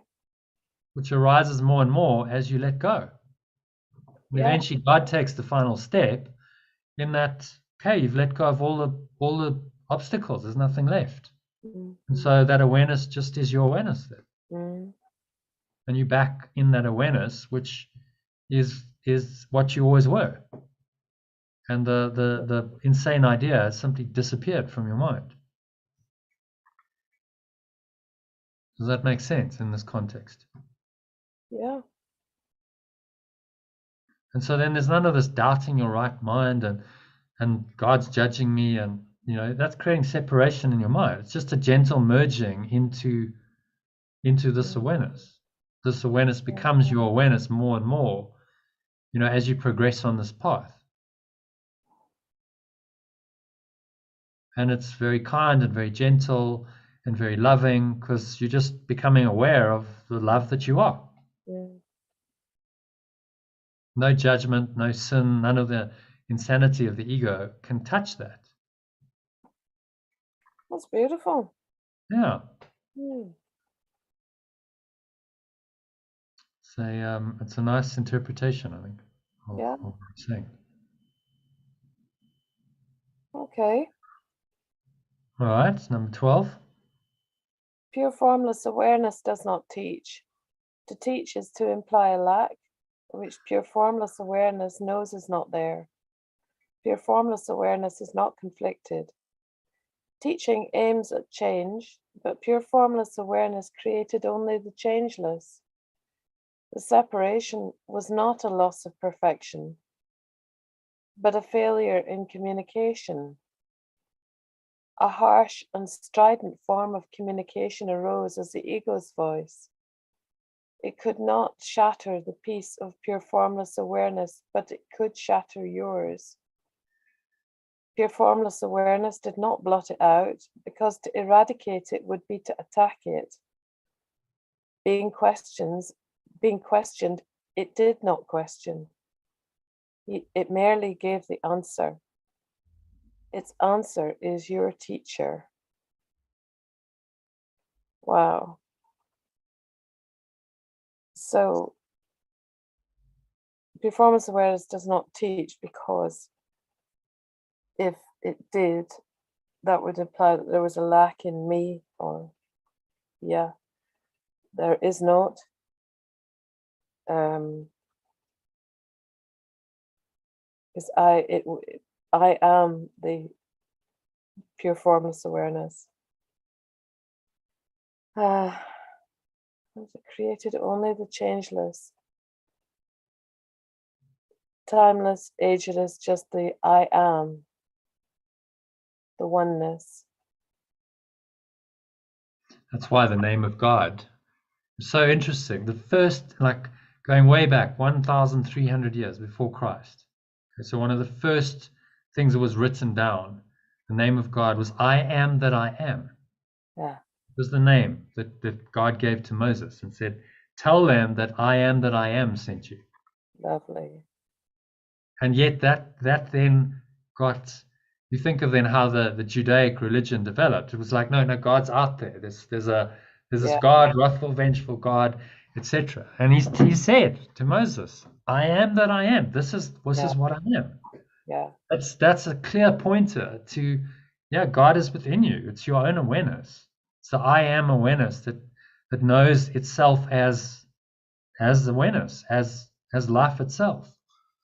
There's nothing outside of you, and yet we misinterpret. The ego's created these religions because it's desperate to maintain a separation. It cannot accept that you are that awareness. I am that I am. That name of God is so threatening for it because it deconstructs the entire thought system. If I am that I am, this is my awareness, then there is no separation. I am that presence that I am. Yeah. And that's all that I am. But as long as I believe in a God that's somehow outside of me, I maintain the separation. Oh, there's God, and now I'm this helpless, enervated little person, not living up to this grand conception of a perfect God. And the I am that I am, simply like if that's the name of God, that's what you are. The name is the awareness. The I am that I am awareness is the awareness of itself. So the name of God points you directly to the awareness of that presence, which is what it should do. That's a good name. God or other names that have been invented are, if they distract you, they take you away from that awareness, then it's not a good name. It's being used by the ego to take you away from the truth. And then here he says, God did not blot it out. That you can't attack the ego, because to eradicate it would be to attack it. How can you eradicate and attack something if it's not true? How can you eradicate something that's not even there? Yeah. You can't. So that would be believing in it. Yes. Yeah. Oh, now, okay. Got to get rid of the ego. No, the more you do that, the more you make it real. Yeah. So this way is just let it go. Don't even think those thoughts. Don't feel those feelings. Don't think those thoughts. If they arise, you observe them, you let them go, and slowly you just undo it. You don't attack it, you undo it. Yeah. Suddenly not thinking those thoughts anymore. And the answer is simply this. The answer is simply I am that I am, still. Mm-hmm. irrespective of whatever the ego's told you. Mm-hmm. The one answer is you still are this. So God isn't teaching. You see the subtlety of this. It's not like, okay, so some super being now teaching you that you're wrong. It's just, this is your true awareness. Your pure formless awareness is this.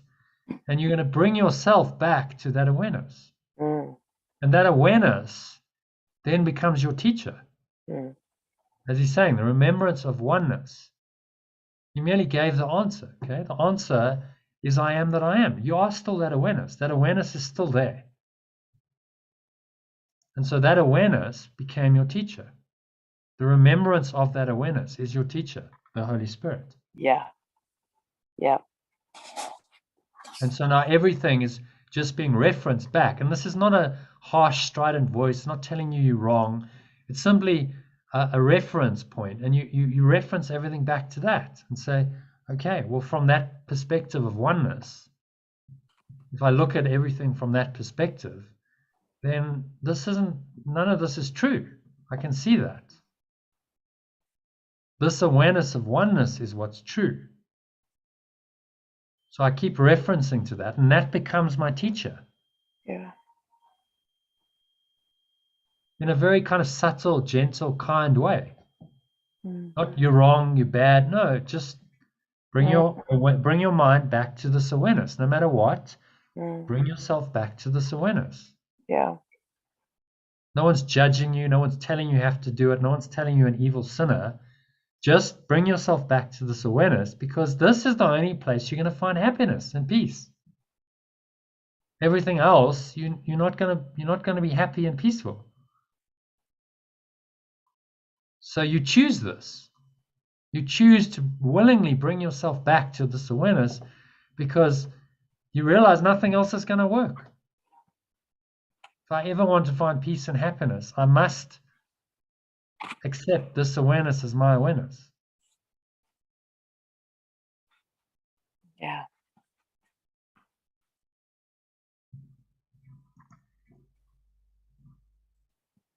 Okay, do you want to give a little summary of paragraph 12, and then we'll close it after the meditation?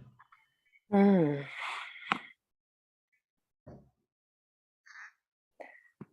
Pure formless awareness creates only the I am, gently, lovingly, not teaching me, because I am equal. I am what I am within pure formless awareness. So the separation there was still perfection after the separation in me, but it was this harsh ego voice that rose, which could damage me, but not the peace of pure formless awareness. It could shatter my peace, rather. Pure formless awareness did not eradicate it, because that would be giving it form and reality. He quietly gave the answer, and this answer is my teacher. And what is that answer? I am that I am. I am that awareness. That's Yeah. the answer. And just remember that you are that awareness. Your teacher is the remembrance that you are that awareness. Yeah. So simple. I mean, so simple, isn't it? Lovely. Oh, I love that. Yeah. Great. Happily meditate on that. Yeah. Okay. So Okay. we do a meditation. Yeah, I'll put myself on mute. Okay, so just making yourself comfortable.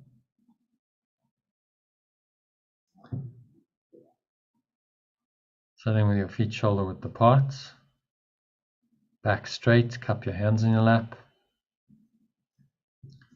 close your eyes.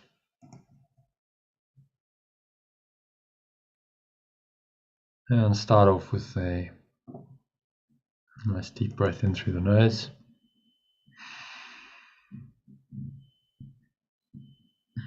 Breathing in, noticing how the stomach rises and the chest rises, and the subtle flow of air in through the nostrils. Clench your sphincter muscle used to contract the flow of urine. Squeeze the last drops out, lock the energy in. Draw the energy up the spine. Feel this warm wave of energy rising up into your heart center. Put one hand on your heart. Connect in with your heart space. Drawing it up into the crown of your head. Pausing at the top of the inhale. And just scan your mind. Search your mind for any sense of loss or unhappiness of any kind as you see it. Try to make as little distinction as possible between a situation that is difficult for you and one that is difficult for someone else. So identify the situation specifically and name the person concerned. So say to yourself as you breathe in again, in the situation involving whatever or whoever in which I see myself, there is nothing that my holiness cannot do.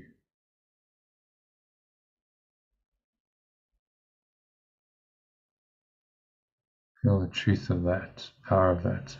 It's a situation involving someone else, and the situation involving the other person in which this person sees himself or herself, there is nothing my holiness cannot do.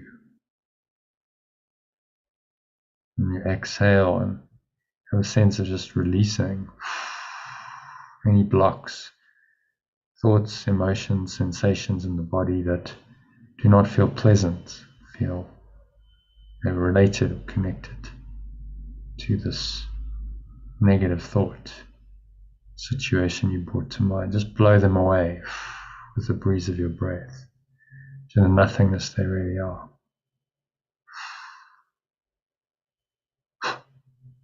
Pull the lower stomach into the spine. Expel the last remaining air out.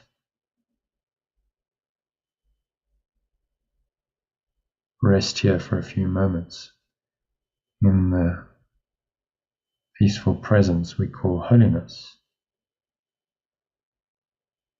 Remind yourself there is nothing my holiness cannot do. There's nothing my pure formless awareness cannot do. Because the power of God, the power of pure formless awareness,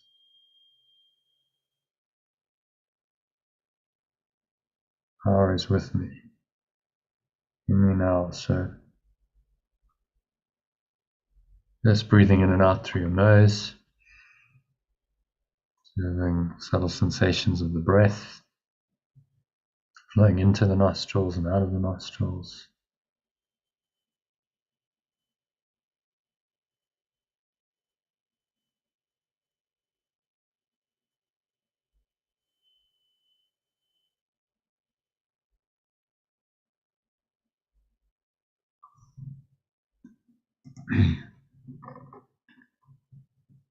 And just listen to my words.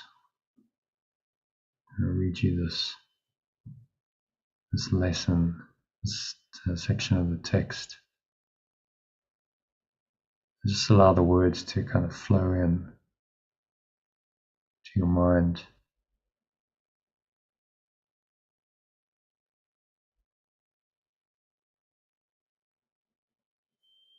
Just to sit,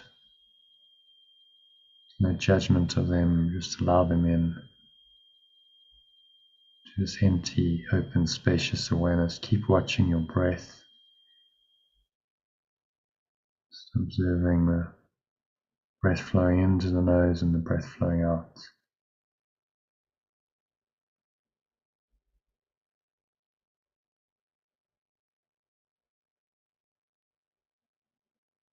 And you just allow these words to drop in like pebbles in a pond. dropping into the still calm lake of your mind and creating ripples because your mind is so still. Ripple effect is noticeable. And these ideas are going to ripple into the very depths of your mind, to your subconscious, which is where they're needed to undo this very rotten thought system of the ego.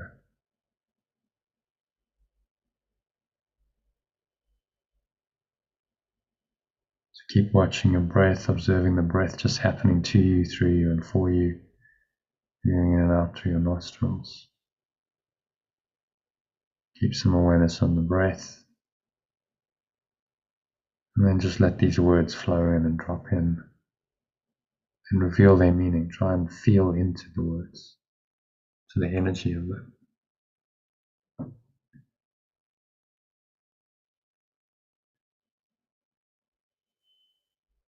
So this is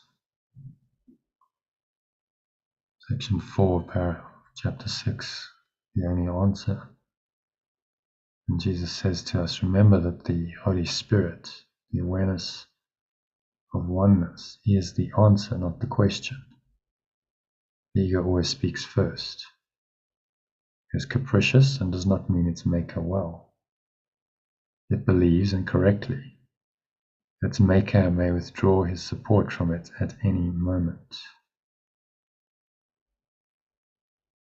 If it meant you well, it would be glad as the Holy Spirit, the awareness of oneness. Will be glad when he or it has brought you home and you no longer need his or its guidance. The ego does not regard itself as part of you. Herein lies its primary error, the foundation of its whole thought system. The ego doesn't think it's you. That's the error. False self has arisen. Ego is the idea of separation and must then be separate from love. So keep watching your breath, going a bit deeper with each breath, just letting these words sink in, absorbing them on a subconscious level. You don't have to try and intellectually understand them, just allow them to drop in. There's a natural allowance and acceptance of these coming in, rather than trying to force understanding. It's a much better way of learning.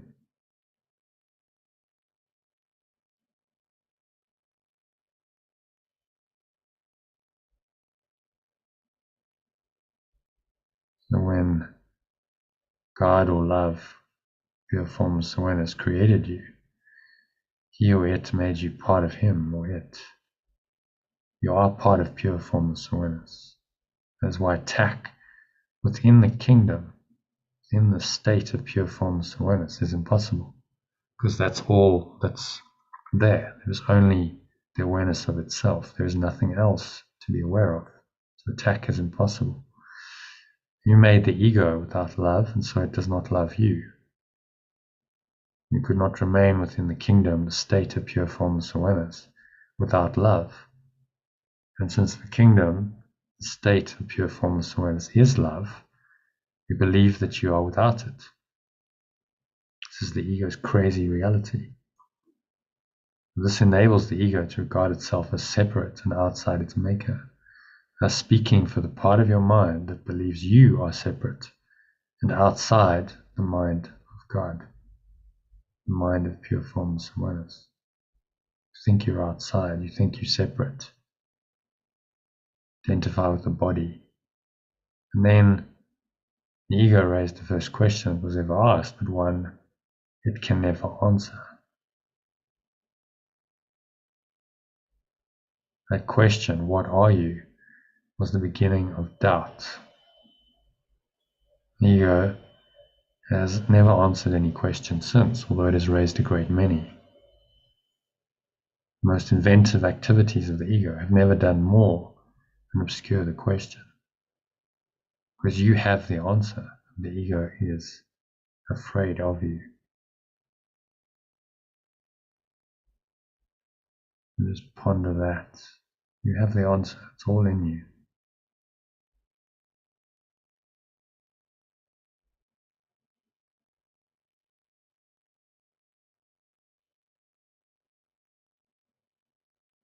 All the ego is trying to do is obscure this. All its inventive activities have never done more than obscure the question.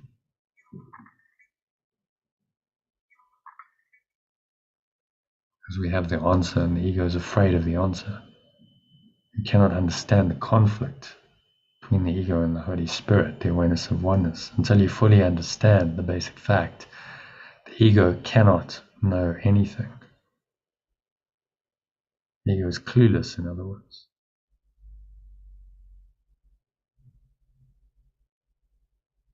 Just a false self.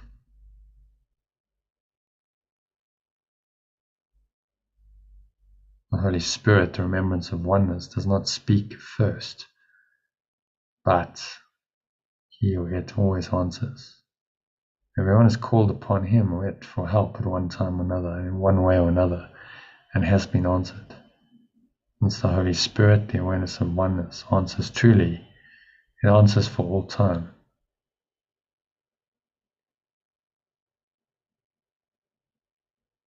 Which means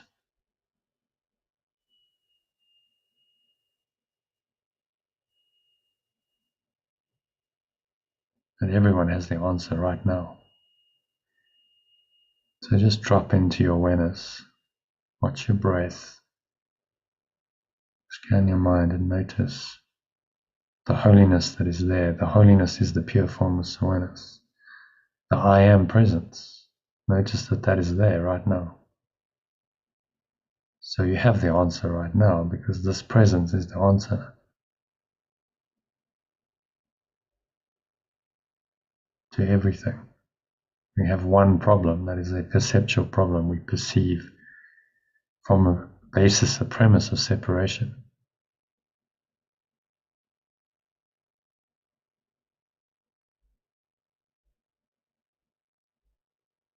As the Holy Spirit, the remembrance of oneness, it's the remembrance of the truth. It does not speak first, but it always answers. Everyone is called upon it for help at one time or another, in one way or another, and has been answered. Since the Holy Spirit, the awareness of oneness, answers truly, it answers for all time. Which means that everyone has the answer now.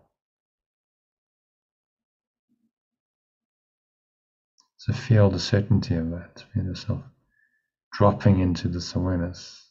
Right now, you have the answer to all questions, all problems, in your life, in anyone else's life.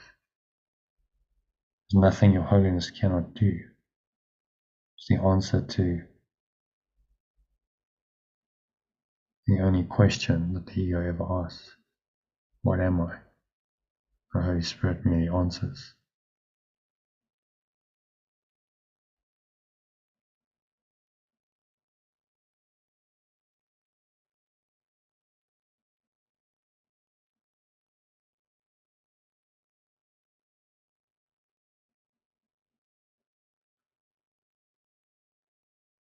So the ego cannot hear the Holy Spirit, the awareness of oneness, but it does believe that part of the mind that made it is against it.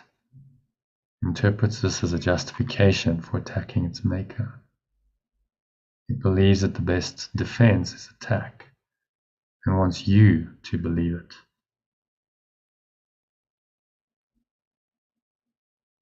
Unless you do believe it, you will not side with it, and the ego feels badly in need of allies, but not of brothers. Perceiving something alien to itself in your mind, the ego turns to the body as its ally, because the body is not part of you. This makes the body the ego's friend. It is an alliance frankly based on separation. If you side with this alliance, you will be afraid, because you are siding with an alliance of fear. So just look in, breathe in, notice any fear fear is always attached and related to the body, identified yourself as a body. So you fear that the body's safety and welfare and life can be threatened.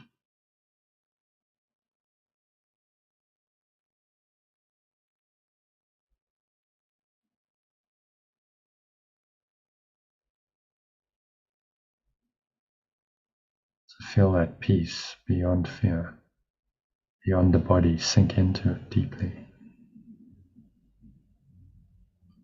Beyond this use of the body that the ego sponsors.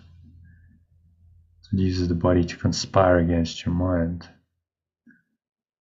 because the ego realizes that its enemy can end them both merely by recognizing that they're not part of you.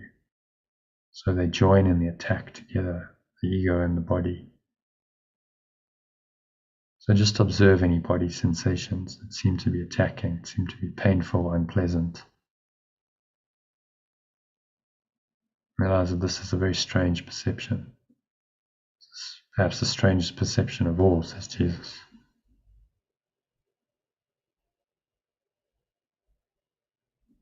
You can consider what it really involves. The ego, which is not real, attempts to persuade the mind, which is real. The mind is the ego's learning device. Further, that the body is more real than the mind is. No one in his right mind could possibly believe this, and no one in his right mind does believe it. So breathe in again and hear the one answer of the Holy Spirit, the awareness of pure formless awareness, the remembrance of this awareness to all questions the ego raises. You are a child of God. You are an extension of pure formless awareness. The priceless part of its kingdom, its state. You are part of the state of pure formless awareness, which it created as part of itself. And you share that awareness. Nothing else exists, and only this is real. You have chosen a sleep in which you have had bad dreams. But the sleep isn't real. And God, or love, or pure formless awareness calls you to awake from the dream. And there will be nothing left of your dream when you hear it, this holy presence, because you will awaken.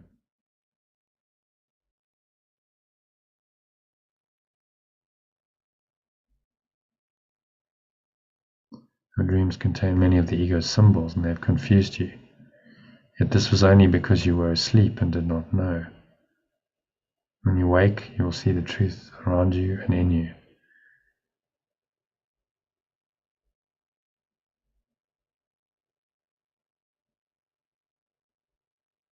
So you will no longer believe when you wake up, that you no longer believe in the reality of dreams, because they will have no reality for you.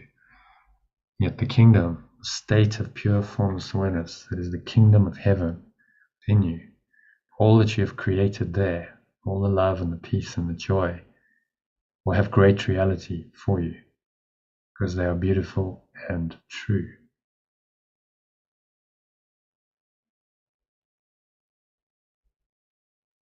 So feel the beauty and the truth calling you, breathe into it, sink deeper and deeper with each breath into the kingdom, the state of pure formless awareness, where you are and what you are is perfectly certain.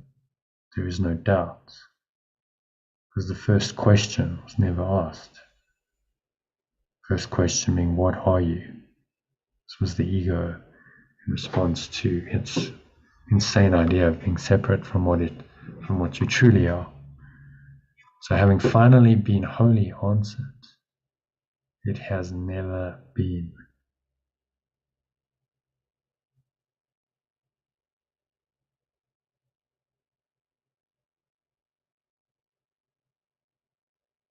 Remind yourself, the ego has never been. The idea of separation has never been. Simply does not exist. And that's true forever. It's true right now. It will be true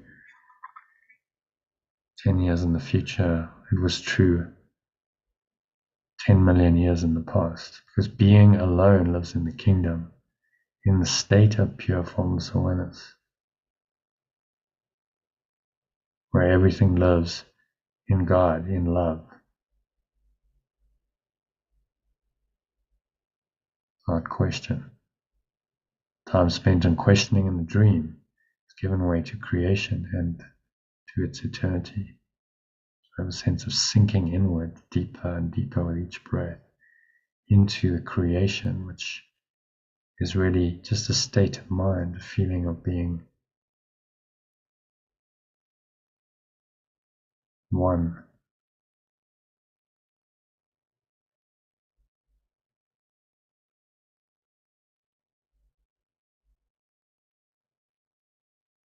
You're as certain as God, you're certain as love itself, pure formless awareness, because you are as true as it is. But what was once certain in your mind has become only the ability for certainty.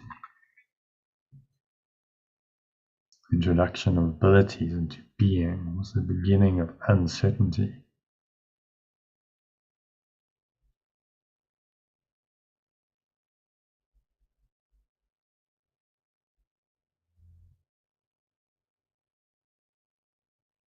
Introduction of abilities into being was the beginning of uncertainty, because abilities are potentials, not accomplishments. So we split our minds, created a false self, and now we have abilities. We're not all of it, we're not all being. We have a partial ability, specific ability in the dream world. This was the beginning of uncertainty.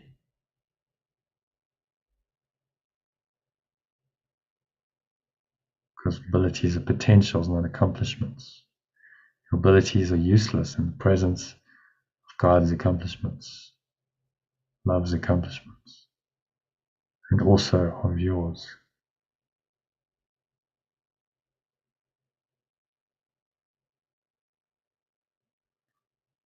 Accomplishments are results that have been achieved, and they are perfect. Abilities are meaningless.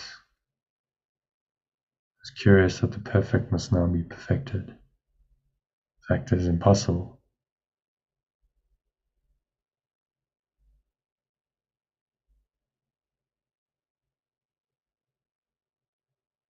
When our perfect abilities are meaningless, it's curious that the perfect must now be perfected. In fact, it is impossible in truth. Remember, however, that when you put yourself in an impossible situation, you believe that the impossible is possible.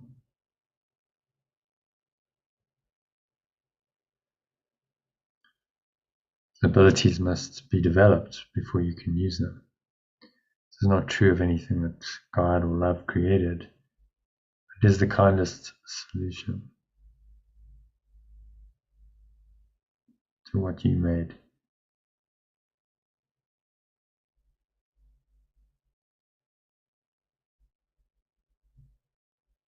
In an impossible situation, you can develop your abilities to the point where they can get you out of it. You have a guide to how to develop them, but you have no commander except yourself. This leaves you in charge of the kingdom, state of pure formless awareness, both a guide to find it and a means to keep it. You have a model to follow.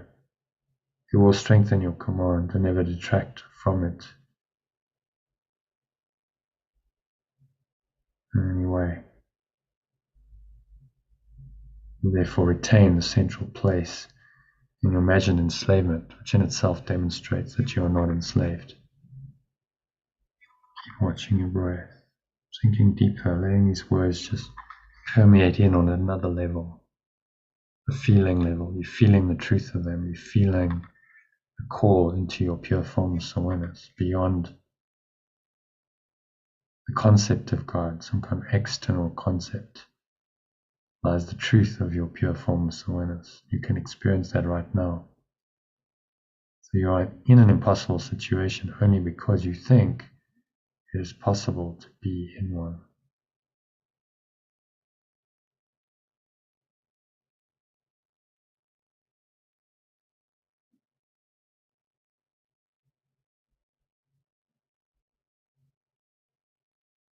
You would be in an impossible situation if God showed you your perfection and proved to you that you were wrong. This would demonstrate that the perfect are inadequate to bring themselves to the awareness of their perfection, and thus side with the belief that those who have everything need help and are therefore helpless. This is the kind of, quote, reasoning in which the ego engages. God, or pure formless awareness,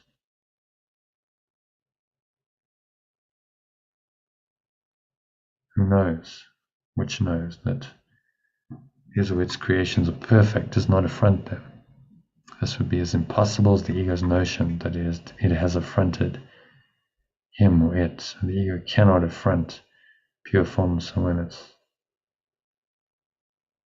Simply a delusional alternative that pure formless awareness is not even aware of.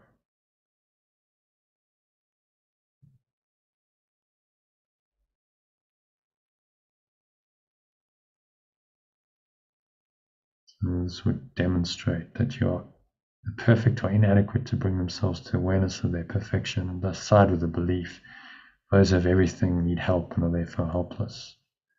In other words, you are still a helpless, innovated little self living a helpless, innovated little life. It's kind of reasoning which the ego engages. God, pure formless awareness, does not know, knows that his creations are perfect, does not affront them. Impossible for pure formless awareness to confront itself. It simply is what it is. This would be as impossible as the ego's notion that it is affronted God. That is why the Holy Spirit, the remembrance of oneness, never commands. To command is to assume inequality, which the Holy Spirit demonstrates does not exist. Fidelity to premises is a law of mind, and everything God or love created is faithful to its laws. Fidelity to other laws is also possible, however, not because the laws are true, but because you made them. What would be gained if God, love itself, proved to you that you have thought insanely? Can God, love, lose its own certainty? I've frequently said, says Jesus, that what you teach you are. Would you have God teach you, love teach you that you have sinned? If it confronted the self you made, little self you made, with the truth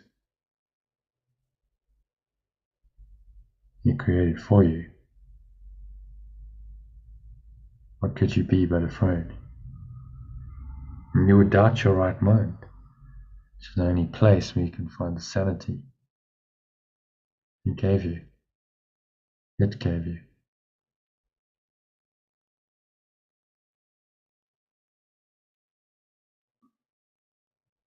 So God or love, pure formless awareness, does not teach. To teach is to imply a lack. God, love, pure formless awareness knows it's not there. God or pure formless awareness is not conflicted.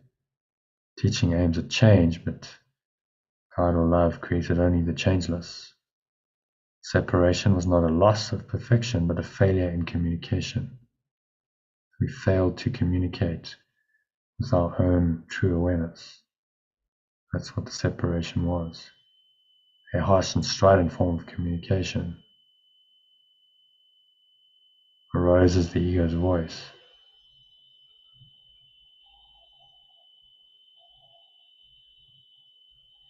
It could not shatter the peace of God, peace of pure formless awareness, but it could shatter yours.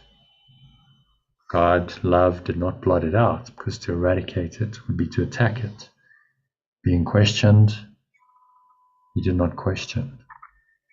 Love did not question. It merely gave the answer. Its answer is your teacher. That answer is the I am presence. Remind yourself that I am this awareness. I am that I am. The most ancient name of God in the Bible. The I am that I am presence.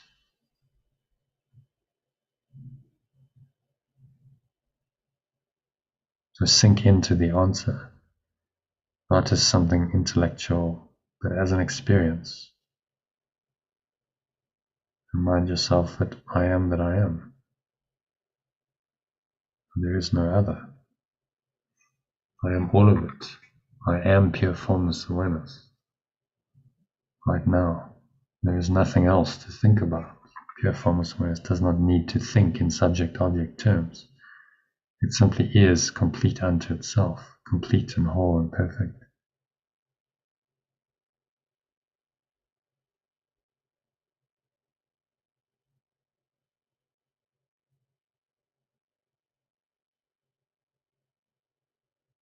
So sink into the I am that I am for a couple of minutes of deep silence and just experience the truth of what this lesson is saying, that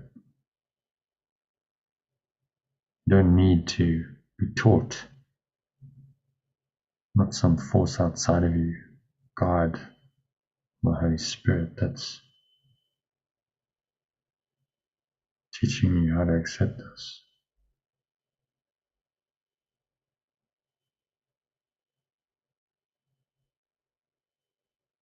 Sink into this awareness. There's really nothing else to do, nowhere else to go, nothing else to think about for the next couple of minutes of deep silence. Just be in this awareness of pure formless awareness. The next few minutes of deep silence and surrender to this awareness.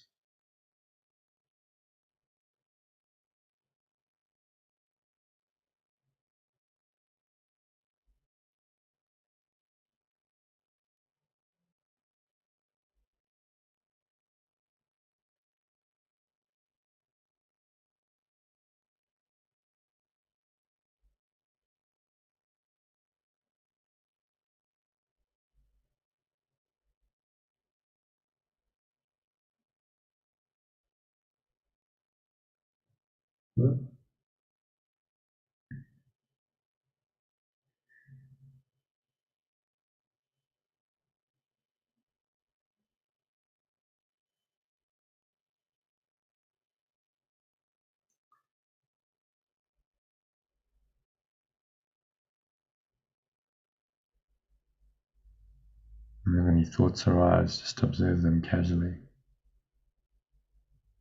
Remind yourself that they are not true. Only the I am presence is true. There's no subject object in I am that I am. You could shorten and just say I am. I am that.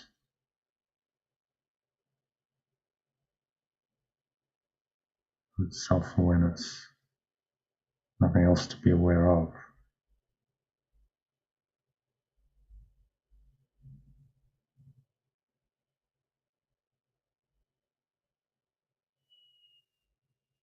Sink inwards to the I am, the great I am. Blow any thoughts that seem to obscure that away with the breeze of your breath. Exhaling them away.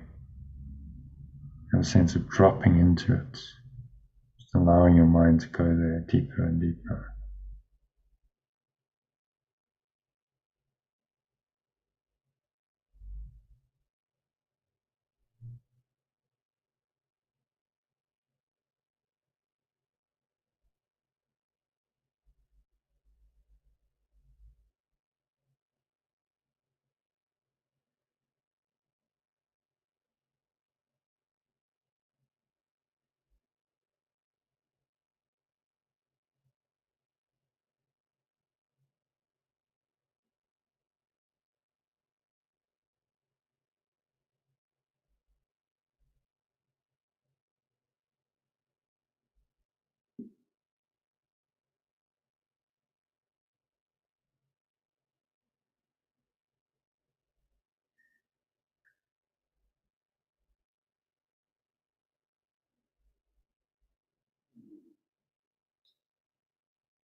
And so just gently coming back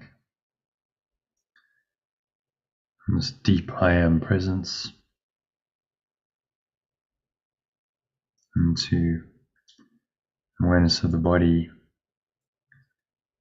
and the breath and the senses of the world. And on the count of 3, open your eyes. So 1, just breathing in. Noticing how the stomach rises and the chest rises, subtle flow of air in through the nostrils, clenching the sphincter muscle, noticing that contraction, and the energy rising up the spine to your heart center. Put one hand on your heart, connecting with your heart space, and draw it up into the crown of your head, pausing at the top of the inhale. You smile there, scan your mind. Just notice any thoughts, emotions.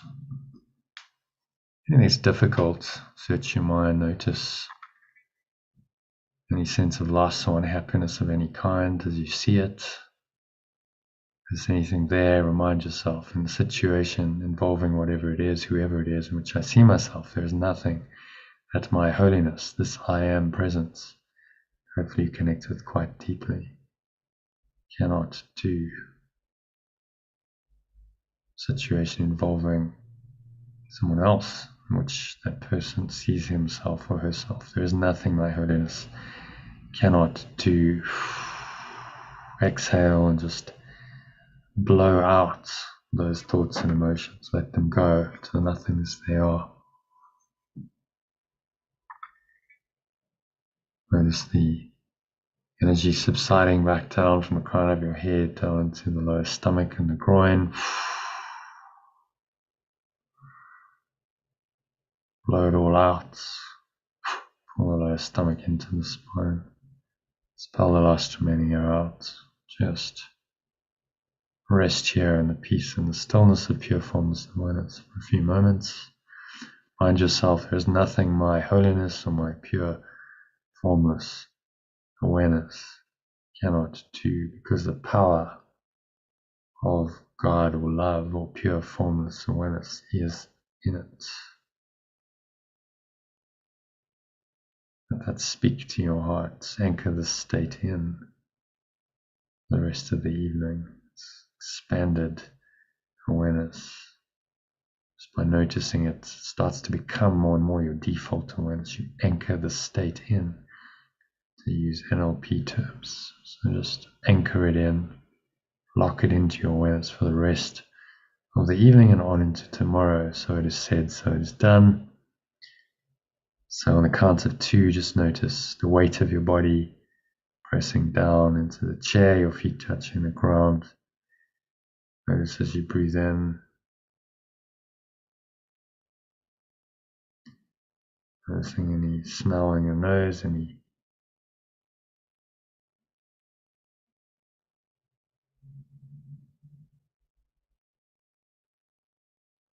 notice what you're feeling and touching with your hands. It's the weight of your body pressing down into the chair, feet touching the ground. Notice as you breathe in any smell in your nose, maybe a taste in your mouth. And notice what you're hearing, the surrounding environment. Just noticing all these things from this very still, calm and surrendered state.